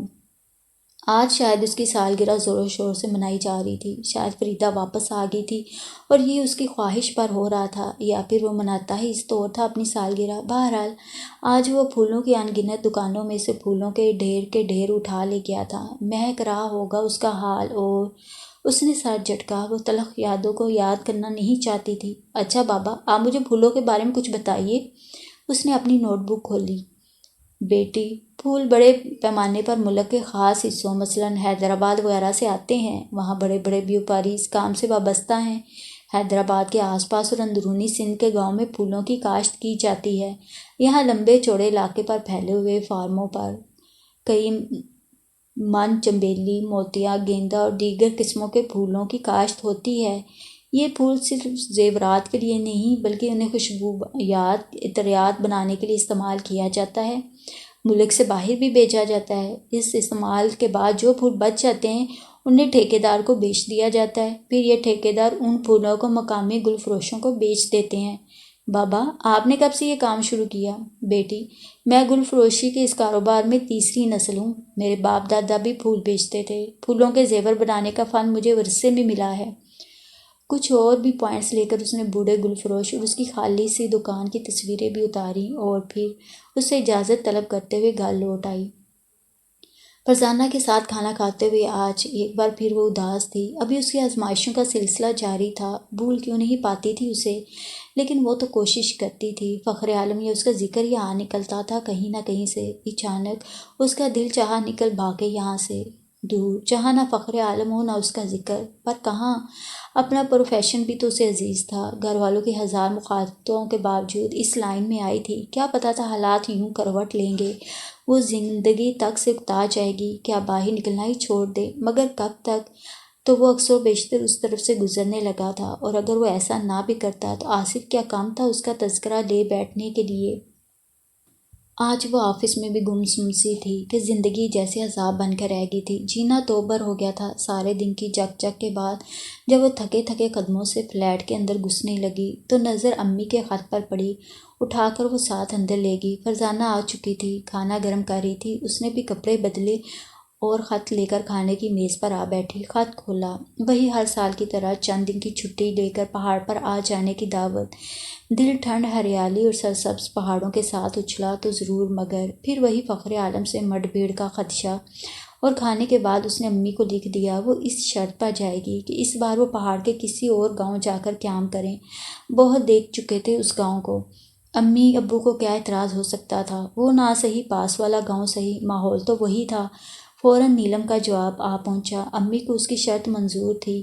اس نے بھی 10 دن کی چھٹی کی درخواست دے ڈالی کہ شاید یوں ہی کچھ من بہل جائے اس ماحول سے دور رہ کر، اس شام و سحر سے پرے جا کر۔ یہ جگہ اس گاؤں سے 5 میل کی دوری پر تھا۔ قدرے بڑا قصبہ تھا۔ ڈسپینسری، پبلک کال آفس اور اچھے قسم کے 2-1 ہوٹل بھی تھے۔ بل خاطر سڑک پر آتی جاتی گاڑیاں، بازار قدرے بڑا اور ضرورت کی ہر چیز میسر تھی۔ ٹورسٹ بھی اسی نسبت سے زیادہ تھے اور رونق بھی۔ انہوں نے ایک اچھا سا سویٹ اوپر اونچائی پر پورے سیزن کے لیے لیا تھا۔ خوشی خوشی سامان لگایا۔ تب تک امی کھانا تیار کر چکی تھیں۔ کھانا کھا کر نیلم اور دھنک دونوں باہر برآمدے میں کرسیوں پر بیٹھ کر چاروں اطراف کا نظارہ کرنے لگے۔ باجی، یہ جگہ واقعی اس سے اچھی ہے۔ نیلم شال اچھی طرح کندھوں پر لپیٹتے ہوئے بولی۔ اسی لیے تو میں نے لکھا تھا، بس ایک ہی جگہ بار بار جا کر بندہ بور ہو جاتا ہے۔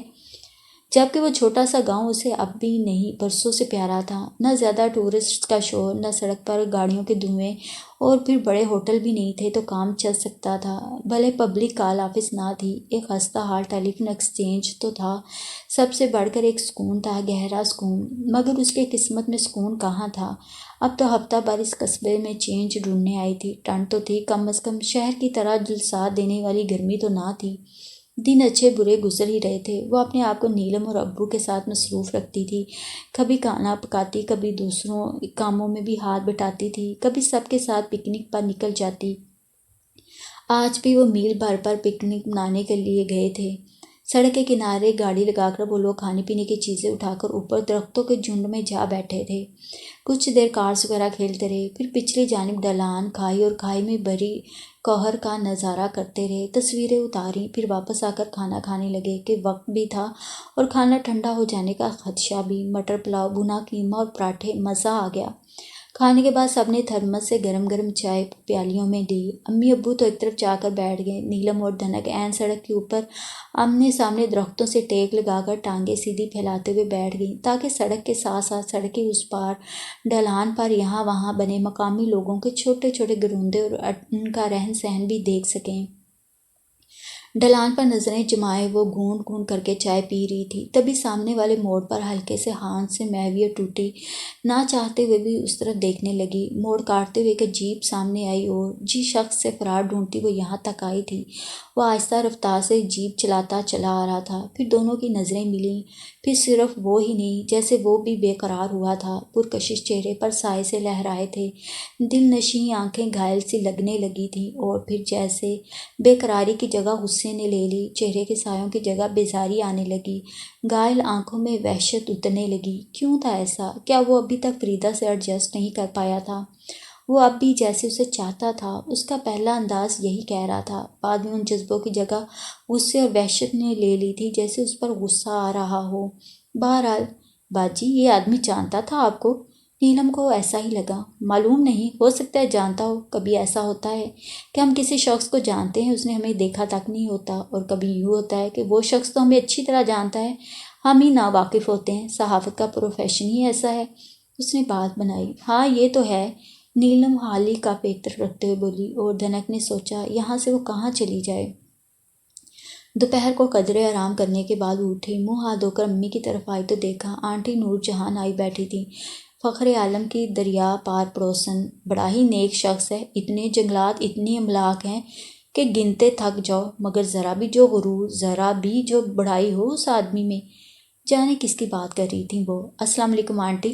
وہ اندر داخل ہو کر انہیں گلے ملی۔ جیتی رہو بیٹی، انہوں نے اسے ماتھے پر پیار کیا۔ خوش رہو، آؤ بیٹھو۔ وہ ان کے قریب بیٹھ گئی۔ کس کی باتیں ہو رہی تھیں؟ اس نے یوں ہی پوچھ لیا۔ ارے وہ ہمارے مشرقی طرف والے سیٹھ کی، اس کے مالی کی بیٹی میرے اسکول میں داخل ہوئی ہے، بہت تعریف کرتی ہے۔ اس وقت بات سے بات نکلی تو زبان پر ذکر آ گیا۔ تمہاری امی نے کامران کی بات بتائی تو خیال آیا ہر بڑا آدمی ایک جیسا نہیں ہوتا، بعض دولت والے چھچورے ہوتے ہیں اور بعض اعلیٰ ظرف کے حامل۔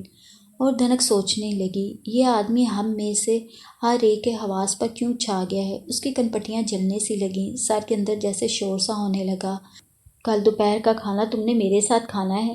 آنٹی نور جہاں کی آواز اس کے کانوں میں پڑی۔ اس نے سر اور بھی باہوں میں بھینچ لیا۔ امی نے یقیناً حامی بھر لینی تھی اور وہ فخر عالم کے اس قدر قریب نہ جا سکتی تھی۔ اس علاقے میں قدم قدم پر اسے وہی نظر آتا تھا۔ بھول جانا چاہتی تھی وہ اسے، بھاگ جانا چاہتی تھی کہیں ایسی جگہ جہاں نہ فخر عالم ہو، نہ اس کی موجودگی کی توقع اور نہ ہی اس کا ذکر۔ کھانے کا تکلف کیوں کرتی ہو؟ ویسے بھی آئیں گے، کوئی غیر تو نہیں ہے ہم؟ امی کی آواز جیسے دور سے آئی تھی۔ تم بھی ضرور آنا بیٹی، یہ لوگ تو آ ہی جاتے ہیں، تمہارا ہاتھ لگنا مشکل ہوتا ہے۔ وہ یقیناً اس سے مخاطب تھیں۔ اس نے باہیں کھولیں، سر میں اب بھی ہلچل تھی، چہرہ کملایا کملایا۔ تھکی تھکی نظریں اٹھا کر وہ آنٹی کی طرف دیکھنے لگی۔ آنٹی، اب میری طرف سے معذرت قبول کر لیں، میں پھر کبھی آؤں گی۔ اس کا لہجہ بھی تھکا ہارا تھا۔ تو پھر پہاڑ پر آؤ گی اور پھر میرے یہاں آؤ گی، یعنی پورے 1 سال بعد؟ نہ بابا، کل ہی آنا پڑے گا۔ ویسے تمہاری طبیعت تو ٹھیک ہے نا؟ وہ خود ہی اپنے آگے میز پر لگی چائے اس کے لیے پیالی میں نکالنے لگیں۔ لو گرم گرم پی لو، طبیعت ٹھیک ہو جائے گی، اور ہاں آنا ضرور ہے، میں انتظار کروں گی۔ اور نہ چاہتے ہوئے بھی اسے حامی بننا پڑی۔ اس کے دل میں آنٹی نور جہاں کے لیے خاص جگہ تھی، زیادہ انکار کی گنجائش نہ پائی۔ رات بھر وہ کروٹ بدلتی رہی، سر بھاری ہو رہا تھا، جسم میں سخت درد، شاید اسے بخار ہو گیا تھا۔ جوں توں کر کے صبح ہوئی، اس کی نبض تیز تھی، آنکھیں جل رہی تھیں، غالباً ٹھنڈ لگ گئی تھی۔ اٹھتے ہوئے وہ باتھ روم گئی، منہ ہاتھ دھوئے، کچن میں گئی، سب میز کے گرد بیٹھے ناشتہ کر رہے تھے۔ اس نے بھی گرم چائے کا کپ لیا۔ ناشتہ کیوں نہیں کرتی بیٹا؟ امی بولی۔ امی سر میں بہت درد ہے، ناشتے کو دل نہیں کر رہا۔ کیا بات ہے بیٹا، ٹھیک تو ہو نا؟ ابو نے اس کے کملائے ہوئے چہرے کو دیکھا، ساتھ ہی اس کی نبض تھام لی۔ تمہیں تو بخار ہے؟ وہ تشویش سے بولے۔ ہاں لگتا ہے ابو، مگر ٹھیک ہو جائے گا، مجھے لگتا ہے ٹھنڈ لگ گئی ہے۔ اس کا لب و لہجہ بھی تھکا تھکا سا تھا۔ ناشتے میں کچھ لے لو اور بخار کی گولیاں کھاؤ، ابو نے کہا۔ جی اچھا ابو۔ دل نہ چاہتے ہوئے بھی اس نے لائٹ سا ناشتہ کیا، گولیاں لی، سب کے ساتھ بیٹھنے کی کوشش کی، مگر سخت تھکی تھکی سی تھی۔ دوبارہ آ کر بستر میں لیٹ گئی۔ 12 بجے امی ابو نیلم آنٹی نور جہان کے یہاں جانے کے لیے تیار ہو رہے تھے۔ امی اس کے پاس آئیں، اس کا ماتھا چھوا، اب بھی گرم ہو رہا تھا، اس کی سانسیں تیز چل رہی تھیں۔ بیٹے تم نہیں جاؤ ہمارے ساتھ، ابھی بھی بخار ہے، ماتھا تپ رہا ہے، چلی گئی تو اور طبیعت خراب ہو جائے گی۔ ہم بس جلدی آ جائیں گے، اب وعدہ کیا ہے تو برا لگتا ہے، تمہاری طرف سے معذرت کر لوں گی، اور ہاں تمہیں ٹھنڈی لگی ہے۔ وہ آگے بڑھ کر الماری میں دوائی تلاش کرنے لگیں، پھر کچن سے گرم دودھ گلاس میں لائیں۔ اٹھو بیٹا، انہوں نے اسے سہارا دیا، یہ کھا لو، صرف بخار اتارنے والی دوا سے میرا خیال نہیں کہ تم ٹھیک ہو جاؤ، یہ بھی ساتھ لے لو۔ انہوں نے اسے ایک کیپسول کھلا دیا۔ اتنے بچوں کو پالا پوسا بڑا کیا تھا، چند ضروری اور فوری طور پر دینے والی دواؤں کا استعمال تو وہ بھی جانتی تھیں۔ اسے لحاف اچھی طرح اڑا کر کمرے کا دروازہ بند کرتے ہوئے وہ باہر نکلنے لگیں۔ بس کھانا کھاتے ہی چل پڑیں گے، امی فکر مندی سے بولی۔ امی آپ فکر مت کریں، ٹھنڈی تو لگی ہے، دوائی سے ٹھیک ہو جائے گا سب۔ اس نے امی کو تسلی دی۔ کچھ دیر یوں ہی بستر میں گھسی رہی، بخار پھر سے چڑھنے لگا تھا۔ اٹھ کر اس نے ایک بار پھر گولیاں لیں، پھر بستر میں لیٹی۔ تبھی تھوڑی دیر بعد اسے پسینہ آنے لگا، طبیعت ہلکی محسوس ہونے لگی۔ اٹھ آئی، بستر سے الجھن ہو رہی تھی پڑے پڑے، منہ پر پانی کے چھینٹے دیے، سرسری سے بال درست کیے، ملگجے کپڑوں پر ایک نظر ڈالی اور تھکی تھکی سی کمرے سے باہر نکل آئی۔ برآمدے میں سامنے دیکھا، سبز ڈھلان، پھر سڑک اور سڑک کے کنارے دکانیں، لوگوں کی گہما گہمی۔ ڈھلان کی پگ ڈنڈی پر دھیرے دھیرے چلتی ہوئی نیچے اتر آئی۔ اپنے رو میں وہ گہما گہمی سے مخالف سمت چل دی۔ ابھی تھوڑی ہی دور گئی تھی کہ ٹپ ٹپ بوندیں پڑنے لگیں۔ اسے احساس ہوا یوں بہار کی حالت میں یہاں تک آ کر اس نے اچھا نہیں کیا، اور پھر اوپر سے بارش جو لمحوں میں ہی تیز شکل اختیار کر کی تھی۔ تبھی وہ چونکی، کسی نے جیپ اس کے قریب روکی تھی۔ گاڑی کا دروازہ کھول کر اسے بارش سے بچانے کی خاطر اندر آنے کو کہا تھا۔ آؤ، بھیگ رہی ہو، میں پہنچا دوں گا۔ خلاف توقع اور جیسے مدتوں بعد اس میں اسے پرانا فخر عالم نظر آیا۔ نو تھینک یو، میں چلی جاؤں گی۔ بخار کی حدت سے اس کی شربتی آنکھوں میں سرخ ڈورے بہت واضح ہو رہے تھے اور خود وہ نڈال سی لگ رہی تھی۔ اس کی حالت دیکھ کر فخر عالم کو پہلے کی طرح غصہ نہیں آیا۔ آؤ، تمہاری طبیعت بھی ٹھیک نہیں لگ رہی۔ اس نرم رویے پر جانے کیسے وہ مزید انکار نہ کر سکے، اور شاید یہ بھی تھا کہ بخار ہونے کی وجہ سے وہ اپنے میں اتنی بارش میں گھر پہنچنے کی ہمت بھی نہیں پا رہی تھی۔ کچھ کہے بغیر ہی سیٹ پر بیٹھ گئی۔ فخر عالم نے دروازہ بند کر دیا، گاڑی واپس موڑ کر سامنے دیکھتے ہوئے ڈرائیو کرنے لگا۔ اسے شاید معلوم تھا کہ وہ لوگ مخالف سمت میں ٹھہرے ہوئے تھے۔ کیسی ہو؟ وہ اب بھی سامنے دیکھ رہا تھا، عرصے بعد نرمی برت رہا تھا۔ ٹھیک ہوں، دھیرے سے کہتے ہوئے اس نے نکاہت سے سر سیٹ کی بیک سے ٹکا دیا۔ Looks to me like you have fever. ایک نظر اسے بھیگے کپڑوں پر ڈالتے ہوئے وہ پھر سامنے دیکھنے لگا۔ ہاں، وہ تھکی تھکی سی بولی۔ تو پھر اتنی بارش میں گھومنے کا شوق کیوں چرایا؟ اس کے لب و لہجے میں اس کے لیے کیئر تھی، کنسرن تھا۔ صدیوں بعد جیسے اس کی باتیں اس کے کانوں میں رس گھول رہی تھیں۔ بستر میں پڑے پڑے طبیعت گھبرانے لگی تھی۔ کب سے بخار ہے؟ اس نے بلا جھجک اس کی نبض دیکھنے اس کا ہاتھ تھام لیا۔ دھنک نے دھیرے سے ہاتھ واپس کھینچ لیا کہ یہ رشتہ اب اس کا فریدہ کے ساتھ ہونا چاہیے تھا۔ شاید کل سے، وہ مختصراً بولی۔ اس بار یہاں کیوں ٹھہرے ہو؟ پہلے جو اس کی اسٹیٹ کے پاس والے گاؤں میں آ کر قیام کرتے تھے۔ بس، اس کے لہجے میں اداسی ابھر کر آئی۔ کتنے دن کے لیے آئے ہو؟ امی ابو پورا سیزن گزاریں گے، میں 2 دن بعد چلی جاؤں گی۔ اگر تمہارا بخار اترا تو؟ وہ خوشگوار لہجے میں بولے جا رہا تھا۔ وہ مسکرا دی۔ نہ بھی اترا تو؟ کیوں؟ ڈیوٹی ہے۔ او آئی سی۔ گھر قریب آ چکا تھا۔ Thank you very much. وہ اترنے لگی۔ Take care of your self, وہ دھیرے سے بولا، اور دھنک نے سوچا اسے کیوں اب بھی اس کا خیال تھا، پرواہ تھی۔ کاش ایسا نہ ہوتا، پھر شاید وہ بھی اس کے لیے اتنی بے قرار نہ رہتی۔ بات شاید دونوں طرف اسی طرح تازہ تھی جیسا کچھ عرصہ قبل تھی، جبھی تو باوجود کوشش کے وہ اسے بھول نہیں پا رہی تھی۔ آج وہ معمول سے ہٹ کر اس سے نرمی سے خوشگواری سے پیش آیا تھا، اور اس کی یہی رویہ ساری رات بخار کے ساتھ ساتھ اسے مزید تڑپاتا رہا۔ کل اس نے واپس جانا تھا۔ اس کا بخار اب بھی ٹوٹا نہیں تھا، کمزوری اب بھی اپنی جگہ تھی، مگر ڈیوٹی بھی ڈیوٹی تھی، کام کا حرج ہو رہا تھا۔ ہاں، اس وقت بخار کے لیے دوا لینے سے فرق ضرور آ گیا تھا۔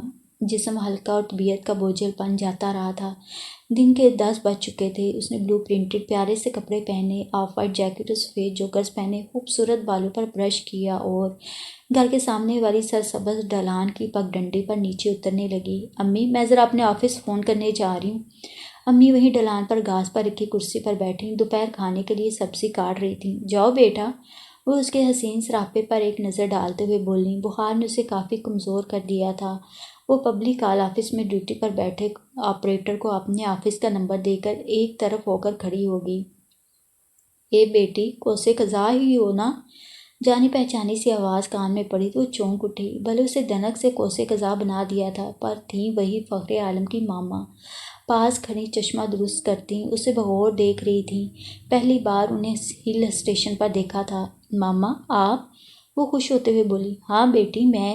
ہاتھ میں پکڑی ٹوکری نیچے فرش پر رکھتے ہوئے وہ اسے گلے لگا کر بار بار اس کے ماتھا چوم رہی تھی۔ ارے کہاں رہ گئی تھی؟ کہاں تمہیں چپکے چپکے ڈھونڈتی رہی؟ خدایا شکر ہے تیرا، میری بیٹی مجھے مل گئی۔ وہ آنکھوں میں آئے آنسو پلو سے پوچھنے لگی۔ ماما بیٹھے پلیز۔ اس نے وہیں انہیں کرسی پر بٹھایا۔ آپ ٹھیک تو رہیں اتنا عرصہ؟ یہاں آپ کو پہلی بار دیکھا ہے، کیسے آنا ہوا؟ آپ تو وہیں شاعر والی کوٹھی میں ہوا کرتی تھیں۔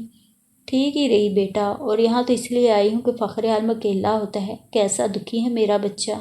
اکیلا نہ دیکھ سکی، ضد کر کے ساتھ چلی آئی۔ اب تو جہاں وہ ہوگا وہاں میں ہوں گی بس۔ میڈم بات کریں، رنگ جا رہی ہے۔ آپریٹر دھنک سے مخاطب ہوا۔ بات کر کے ابھی آئی ماما؟ وہ اس طرف بڑھی۔ تھوڑی ہی دیر میں بات کر کے وہ دوبارہ ان کے پاس آ گئی۔ آئے ماما، اکٹھے چلتے ہیں، آپ اپنا کام کر لیں گی اور باتیں بھی ہوتی رہیں گی۔ ہاں، انہوں نے جلدی سے ٹوکری اٹھا لی۔ دھنک نے انہیں سیڑھی اترنے میں مدد دی۔ زیادہ کام نہیں ہے، بس کچے اخروٹ لینے تھے، بہت اچھا ہوتا ہے اس کا تیل، مالش کروں گی اپنے بیٹے کے سر میں۔ پریشانیاں مارے دے رہی ہیں دشمنوں کو، وہ ایک دن سے تو اور بھی بولا ہو رہا ہے، کھانا برائے نام کا رہ گیا، کہتا ہے تھوڑا کھانا اچھا ہوتا ہے، فٹ رہتا ہے بندہ، پتہ ہے مجھے سب بہانے کرتا ہے۔ وہ ان کے ساتھ دکان میں گئی تھی۔ انہوں نے ڈھیر سارے کچے تازہ اخروٹ خریدے اور پھر سے دونوں آگے بڑھنے لگیں۔ بیٹی، فخر عالم بہت اکیلا ہے، اسے اپنا لو، اس کے دکھ بانٹ لو۔ ماما فریدہ امریکہ سے واپس کیوں نہیں آ جاتی؟ ارے گم کرو اسے، گند جتنا دور رہے اتنا اچھا ہے۔ مگر وہ فخر عالم صاحب کی بیوی تو ہے نا؟ کیا؟ وہ وہیں بیچ راستہ رک گئی۔ کیا مطلب؟ ماما آپ کہتی ہیں میں انہیں اپنا لوں تو ایک بیوی کی موجودگی میں یہ سب کیسے ممکن ہے؟ ارے بیٹی کاہے کی بیوی، اس کی شادی ہی کب ہوئی ہے؟ کیا؟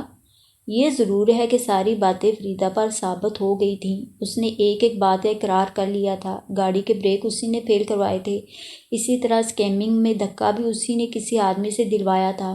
یہی بات دوائی میں بھی ثابت ہو گئی تھی، مگر فخر عالم نے اس کی ہر بات معاف کر دی۔ کہتا تھا کچھ بھی ہو خالہ آزاد ہے، اور پھر جگہ جگہ باتوں کے چرچے ہوں گے۔ ہاں شادی سے صاف انکار کر دیا۔ دھنک ششدر کھڑی سن رہی تھی۔ لیکن وہ تو ہمارے گھر آئی تھی اتنی دور، یہ بتانے کہ میں ان کی شادی میں رکاوٹ بن رہی ہوں، ورنہ کبھی ان دونوں کی شادی ہو چکی ہوتی، اور یہ بھی کہ اگلے ہفتے ان کی شادی ہو رہی ہے۔ سب جھوٹ بولا ہے۔ کوشش میں ضرور لگی تھی کہ ہو جائے رخصتی، مگر جب گولیوں کی رپورٹ آ گئی اور ثابت ہو گیا کہ زہریلی تھی، سب ختم ہو گیا۔ زہریلی گولیوں اور باقی سب باتوں کے اقرار کے بعد دن رات رہ رہ کر فخر عالم سے معافیاں مانگتی تھی، رخصتی کا کہتی تھی۔ فخر عالم سخت پریشان تھا۔ یہ انہی دنوں تمہارے گھر گئی ہوگی، تمہیں اپنے راستے سے ہٹ جانے کو کہا ہوگا۔ بہرحال فخر عالم نے اس سے دو ٹوک بات کر لی، طلاق بھی دے دی۔ کہا میری طرف سے آزاد ہو، جس سے چاہے وہ شادی کر سکتی ہو۔ پھر وہ امریکہ چلی گئی۔ اب سنا ہے وہیں اپنے ایک پرانے بوائے فرینڈ سے شادی کر لی ہے۔ بوائے فرینڈ سے یقیناً ماما کی مراد بوائے فرینڈ تھا۔ ماما وہ پہلے ہی طبیعت کی خرابی کی وجہ سے نڈال تھی، اوپر سے اتنے عجیب و غریب انکشافات۔ آئیں یہاں بیٹھ جاتے ہیں، مجھ سے چلا نہیں جا رہا، بخار ہے مجھے۔ ہاں بیٹی رنگ سفید پڑا ہوا ہے، بیٹھ جاتے ہیں، پہلے کیوں نہیں بتایا؟ دونوں چند قدم رکے اوپر چڑھ کر گھاس پر بیٹھ گئیں۔ دھنک نے قریبی درخت سے پشت ٹکا لی۔ پھر ماما نے اسے شروع سے لے کر آج تک کی سارے باتیں بتا ڈالیں، اور یہ بھی کہ فخر عالم کے منع کرنے کے باوجود وہ جگہ جگہ اسے چھپ چھپ کر ڈھونڈتی رہیں۔ فخر عالم کہتا تھا تم اس سے بات کرنے سے کتراتی تھی اور نہیں چاہتی تھی کہ اس سے ملو، سو وہ بھی اب تم سے کوئی تعلق نہیں رکھنا چاہتا تھا۔ ایک دو بار میں نے دبے لفظوں میں تمہارا پتہ فون وغیرہ پوچھا بھی، مگر تمہیں اس کا غصہ معلوم ہے۔ پھر میں اپنے تئیں تمہیں ادھر ادھر ڈھونڈتی رہی۔ اور بیٹی یہ کامران سے تمہاری منگنی کا کیا قصہ ہے؟ ماما کو جیسے اچانک خیال آیا۔ ایک رات فخر عالم بیگم جہانگیر کے یہاں ڈنر سے واپس آیا تو جیسے پاگل ہو رہا تھا غصے سے۔ آتے ہی کامران کو فون کیا، برس پڑا اس پر، گالیاں تک دی ڈالیں۔ بعد میں اس بیچارے نے مجھے فون پر کہا کہ اس سے کیا معلوم تھا کہ فخر عالم اس میں دلچسپی رکھتا ہے، ورنہ وہ کیوں اس کا رشتہ مانگتا۔ دھنک دھیرے سے مسکرا دی تو اس کا اندازہ صحیح نکلا تھا۔ اچھا بیٹی تم بتاؤ، تم کیوں فخر عالم سے دور چلی گئیں؟ ماما جب میں آخری بار آپ لوگوں کے یہاں سے آئی تھی اور دوائی والی بات ہوئی تھی، اس کے بعد جب میں اپنے فلیٹ پر گئی، تمام حالات کا بغور جائزہ لیا تو میں گھبرا گئی۔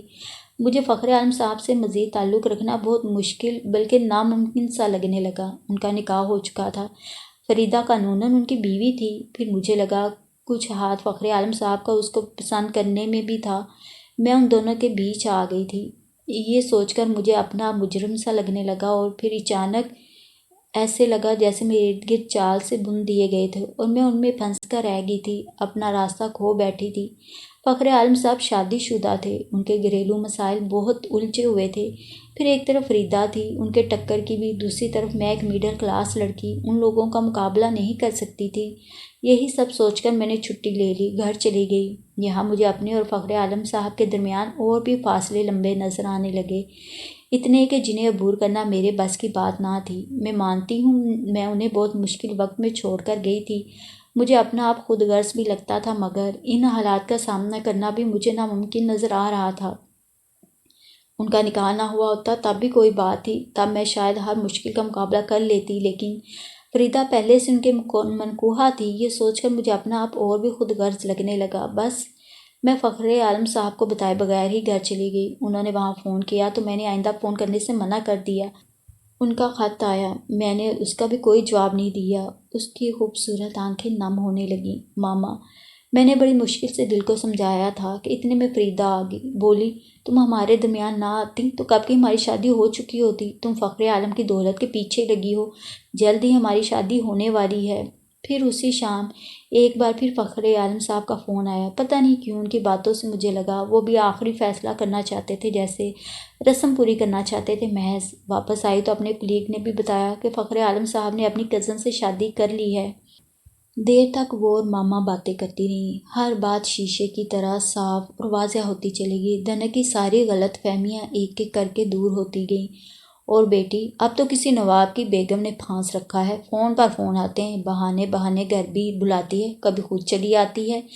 دنک دھیرے سے مسکرا دی۔ اے بیٹی، تم مسکرا رہی ہو، میں تو کہتی ہوں مار ڈالوں اس کمبخت کو بھی۔ وہ پھر سے جلال میں آ گئی۔ اب میں کیا کہہ سکتی ہوں، یہ تو ان کی مرضی ہے نا۔ اس کی مرضی پر تم ہو، صرف تم۔ اگر تم نے اسے سنبھالا نہ دیا تو وہ بکھر جائے گا، اتنا میں بتا دوں۔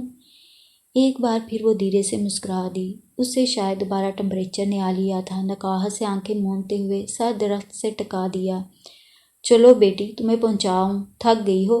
وہ اٹھتے ہوئے بولی۔ ہاں ماما، چلوں گی، اب شاید پھر سے بخار چڑھنے لگا ہے۔ وہ بھی اٹھ کھڑی ہوئی۔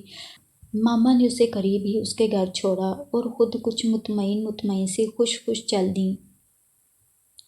گرم گرم دودھ میں اوولٹن ڈال کر اس نے پیا، اپنی دوائیاں لیں اور بستر میں گھس گئی۔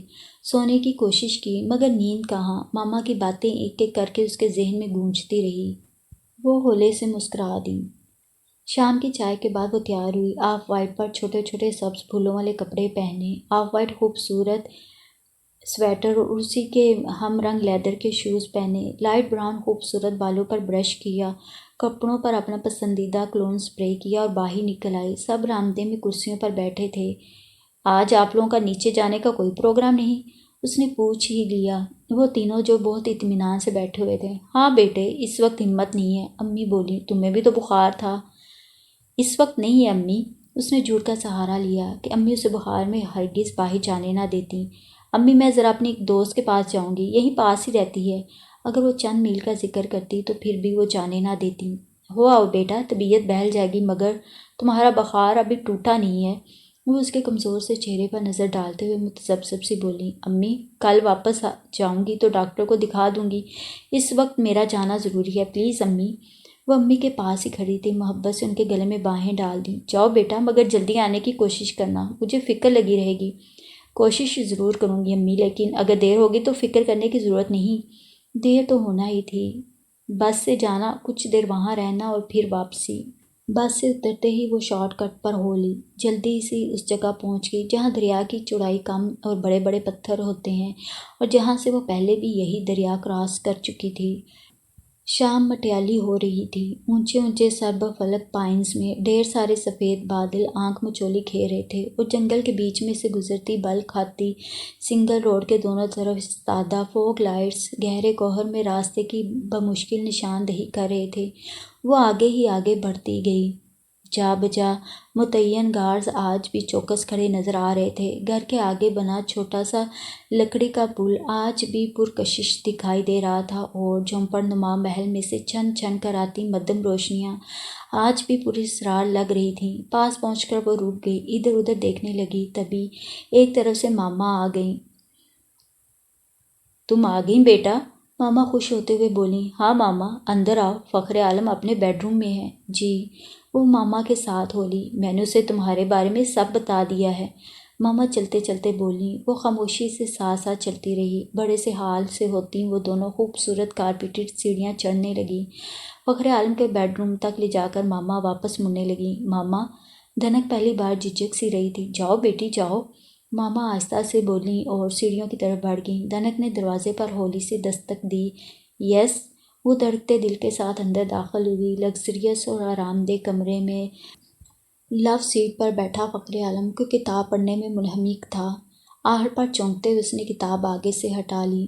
دھنک اب بھی دروازے کے پاس کھڑی تھی۔ ایک لمحہ کو فخر عالم کی آنکھوں میں قندیلیں سی جل اٹھیں، مگر دوسرے ہی پل ناراضگی اودھ کر آئی۔ کیسے بغیر کچھ بتائے اسے چھوڑ گئی تھی؟ کتنا پریشان رہا تھا وہ۔ دھنک کی آنکھیں نم ہونے لگیں۔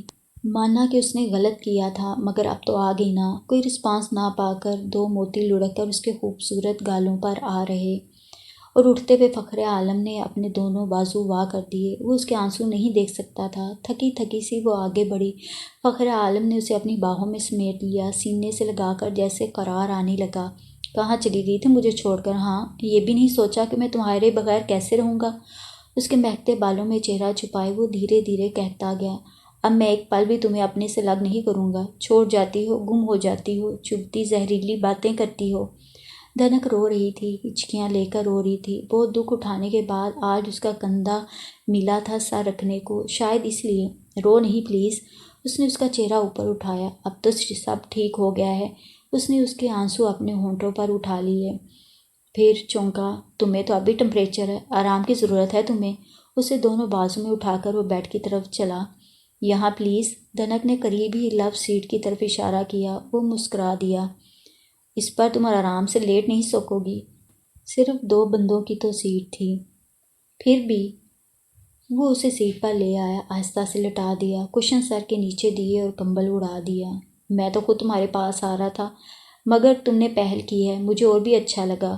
وہ انٹرکام کا ریسیور اٹھاتے اٹھاتے خوشگواری سے بولا۔ اس نے کچن میں کافی آرڈر کی اور واپس آ کر اس کے پہلو میں بیٹھ گیا۔ ایک پل کو اس کی خوبصورت آنکھوں میں جھانکا۔ پتہ نہیں کیا تھا اس کی آنکھوں میں۔ دھنک کی پلکیں جھک گئیں، چہرے پر حیا کی لالی بکھر گئی۔ فخر عالم بہت محظوظ ہوا۔ آج وہ ایک پریس رپورٹر سے عام لڑکی بن گئی تھی۔ بائی دا وے، کل تم واپس نہیں جا رہی؟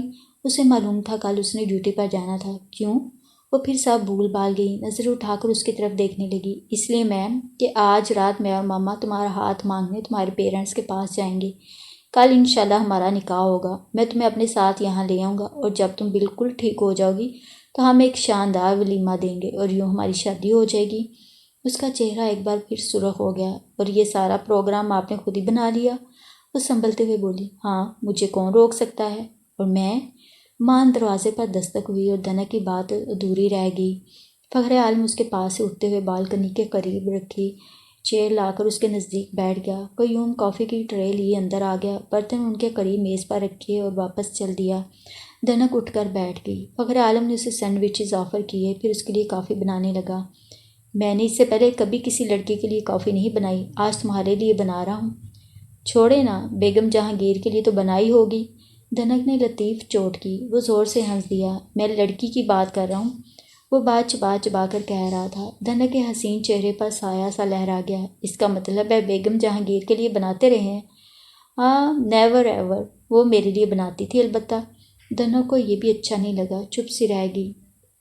فخر عالم نے کپ اس کے آگے رکھا، پھر اپنے لیے کافی بنائی اور کڑوی بلیک کافی کے گرم گرم گھونٹ حلق سے اتارنے لگا۔ بائی دا وے، تمہیں ان کے بارے میں کیسے معلوم ہوا؟ ان کے یہاں ڈنر پر، پھر پینٹنگز کی نمائش پر پریس والے کہہ رہے تھے۔ اس نے پریس پر زور دیتے ہوئے کہا۔ آصف پریس ہی سے تو تھا۔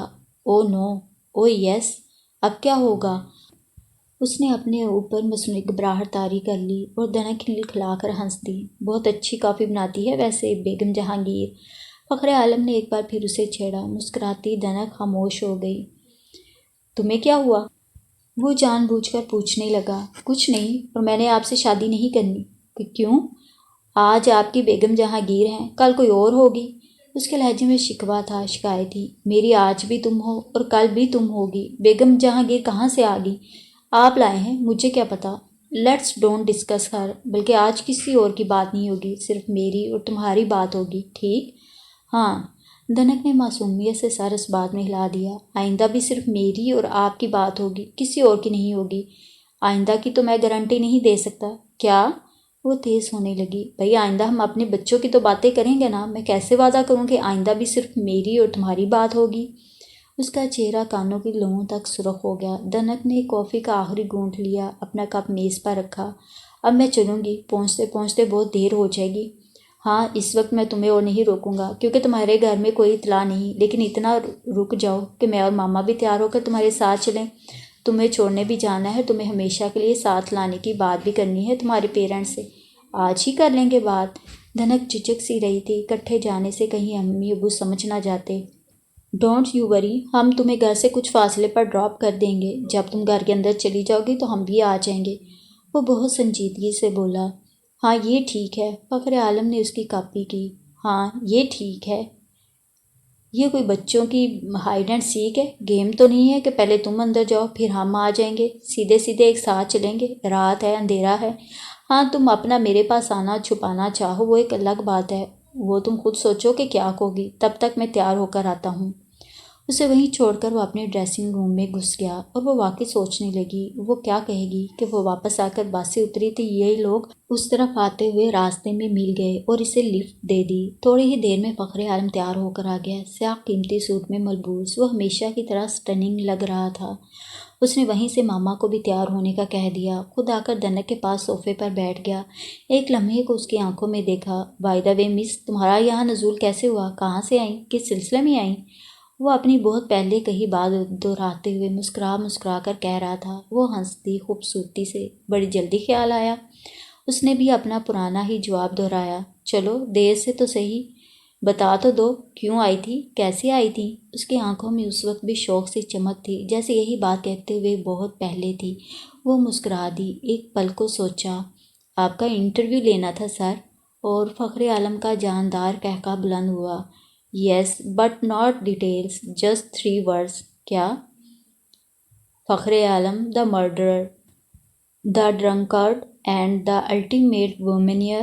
وہ مسکرا کر کہہ رہا تھا اور دھنک کو پہلے ایڈیٹر شفاق کو فخر عالم کے ہی گھر سے لکھا اپنا خط یاد آ گیا۔ یہی سب تو لکھا تھا اس نے اس میں۔ وہ خفیف سی نظر آنے لگی۔ آپ معاف نہیں کر سکتے مجھے؟ معافی کیسی؟ یہی سب کرتے ہوئے تو تم مجھے اچھی لگنے لگی تھی۔ ہاتھ بڑھا کر اس نے اسے اپنے پہلو سے لگا لیا۔ وہ خاموشی سے اسے دیکھ رہی تھی، کتنا اچھا تھا وہ۔ اور ہاں، اس نے اس کے چہرے پر گر آئی بالوں کی لٹ آہستہ سے انگلی سے پیچھے ہٹائی، مگر یہ انٹرویو میگزین کے لیے تمہاری آخری اسائنمنٹ ہوگی۔ اب میں تمہیں ایک پل کو بھی اپنے سے الگ نہیں کروں گا، سمجھی؟ جی۔ اس نے سر آہستہ سے اس بات میں ہلا دیا۔ اور چند ہی روز بعد چیف ایڈیٹر شفاق اور آصف آفس میں بیٹھے اپنے اپنے ولیمے کا کارڈ وصول کر کے مسکرا رہے تھے۔ اشفاق صاحب کے نام ایک الگ رجسٹری بھی تھی، اس میں حفاظت سے طے کیے چند اوراق کے ساتھ دھنک کا ایک مختصر سا خط بھی تھا۔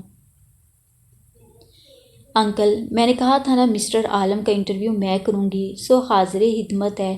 آپ سن کر یقیناً خوش ہوں گے۔ میں نے آپ کا کہا مان لیا، بقول آپ کے اپنا گھر بسا لیا اور جان جوکھوں کے کام چھوڑ دیے۔ دھنک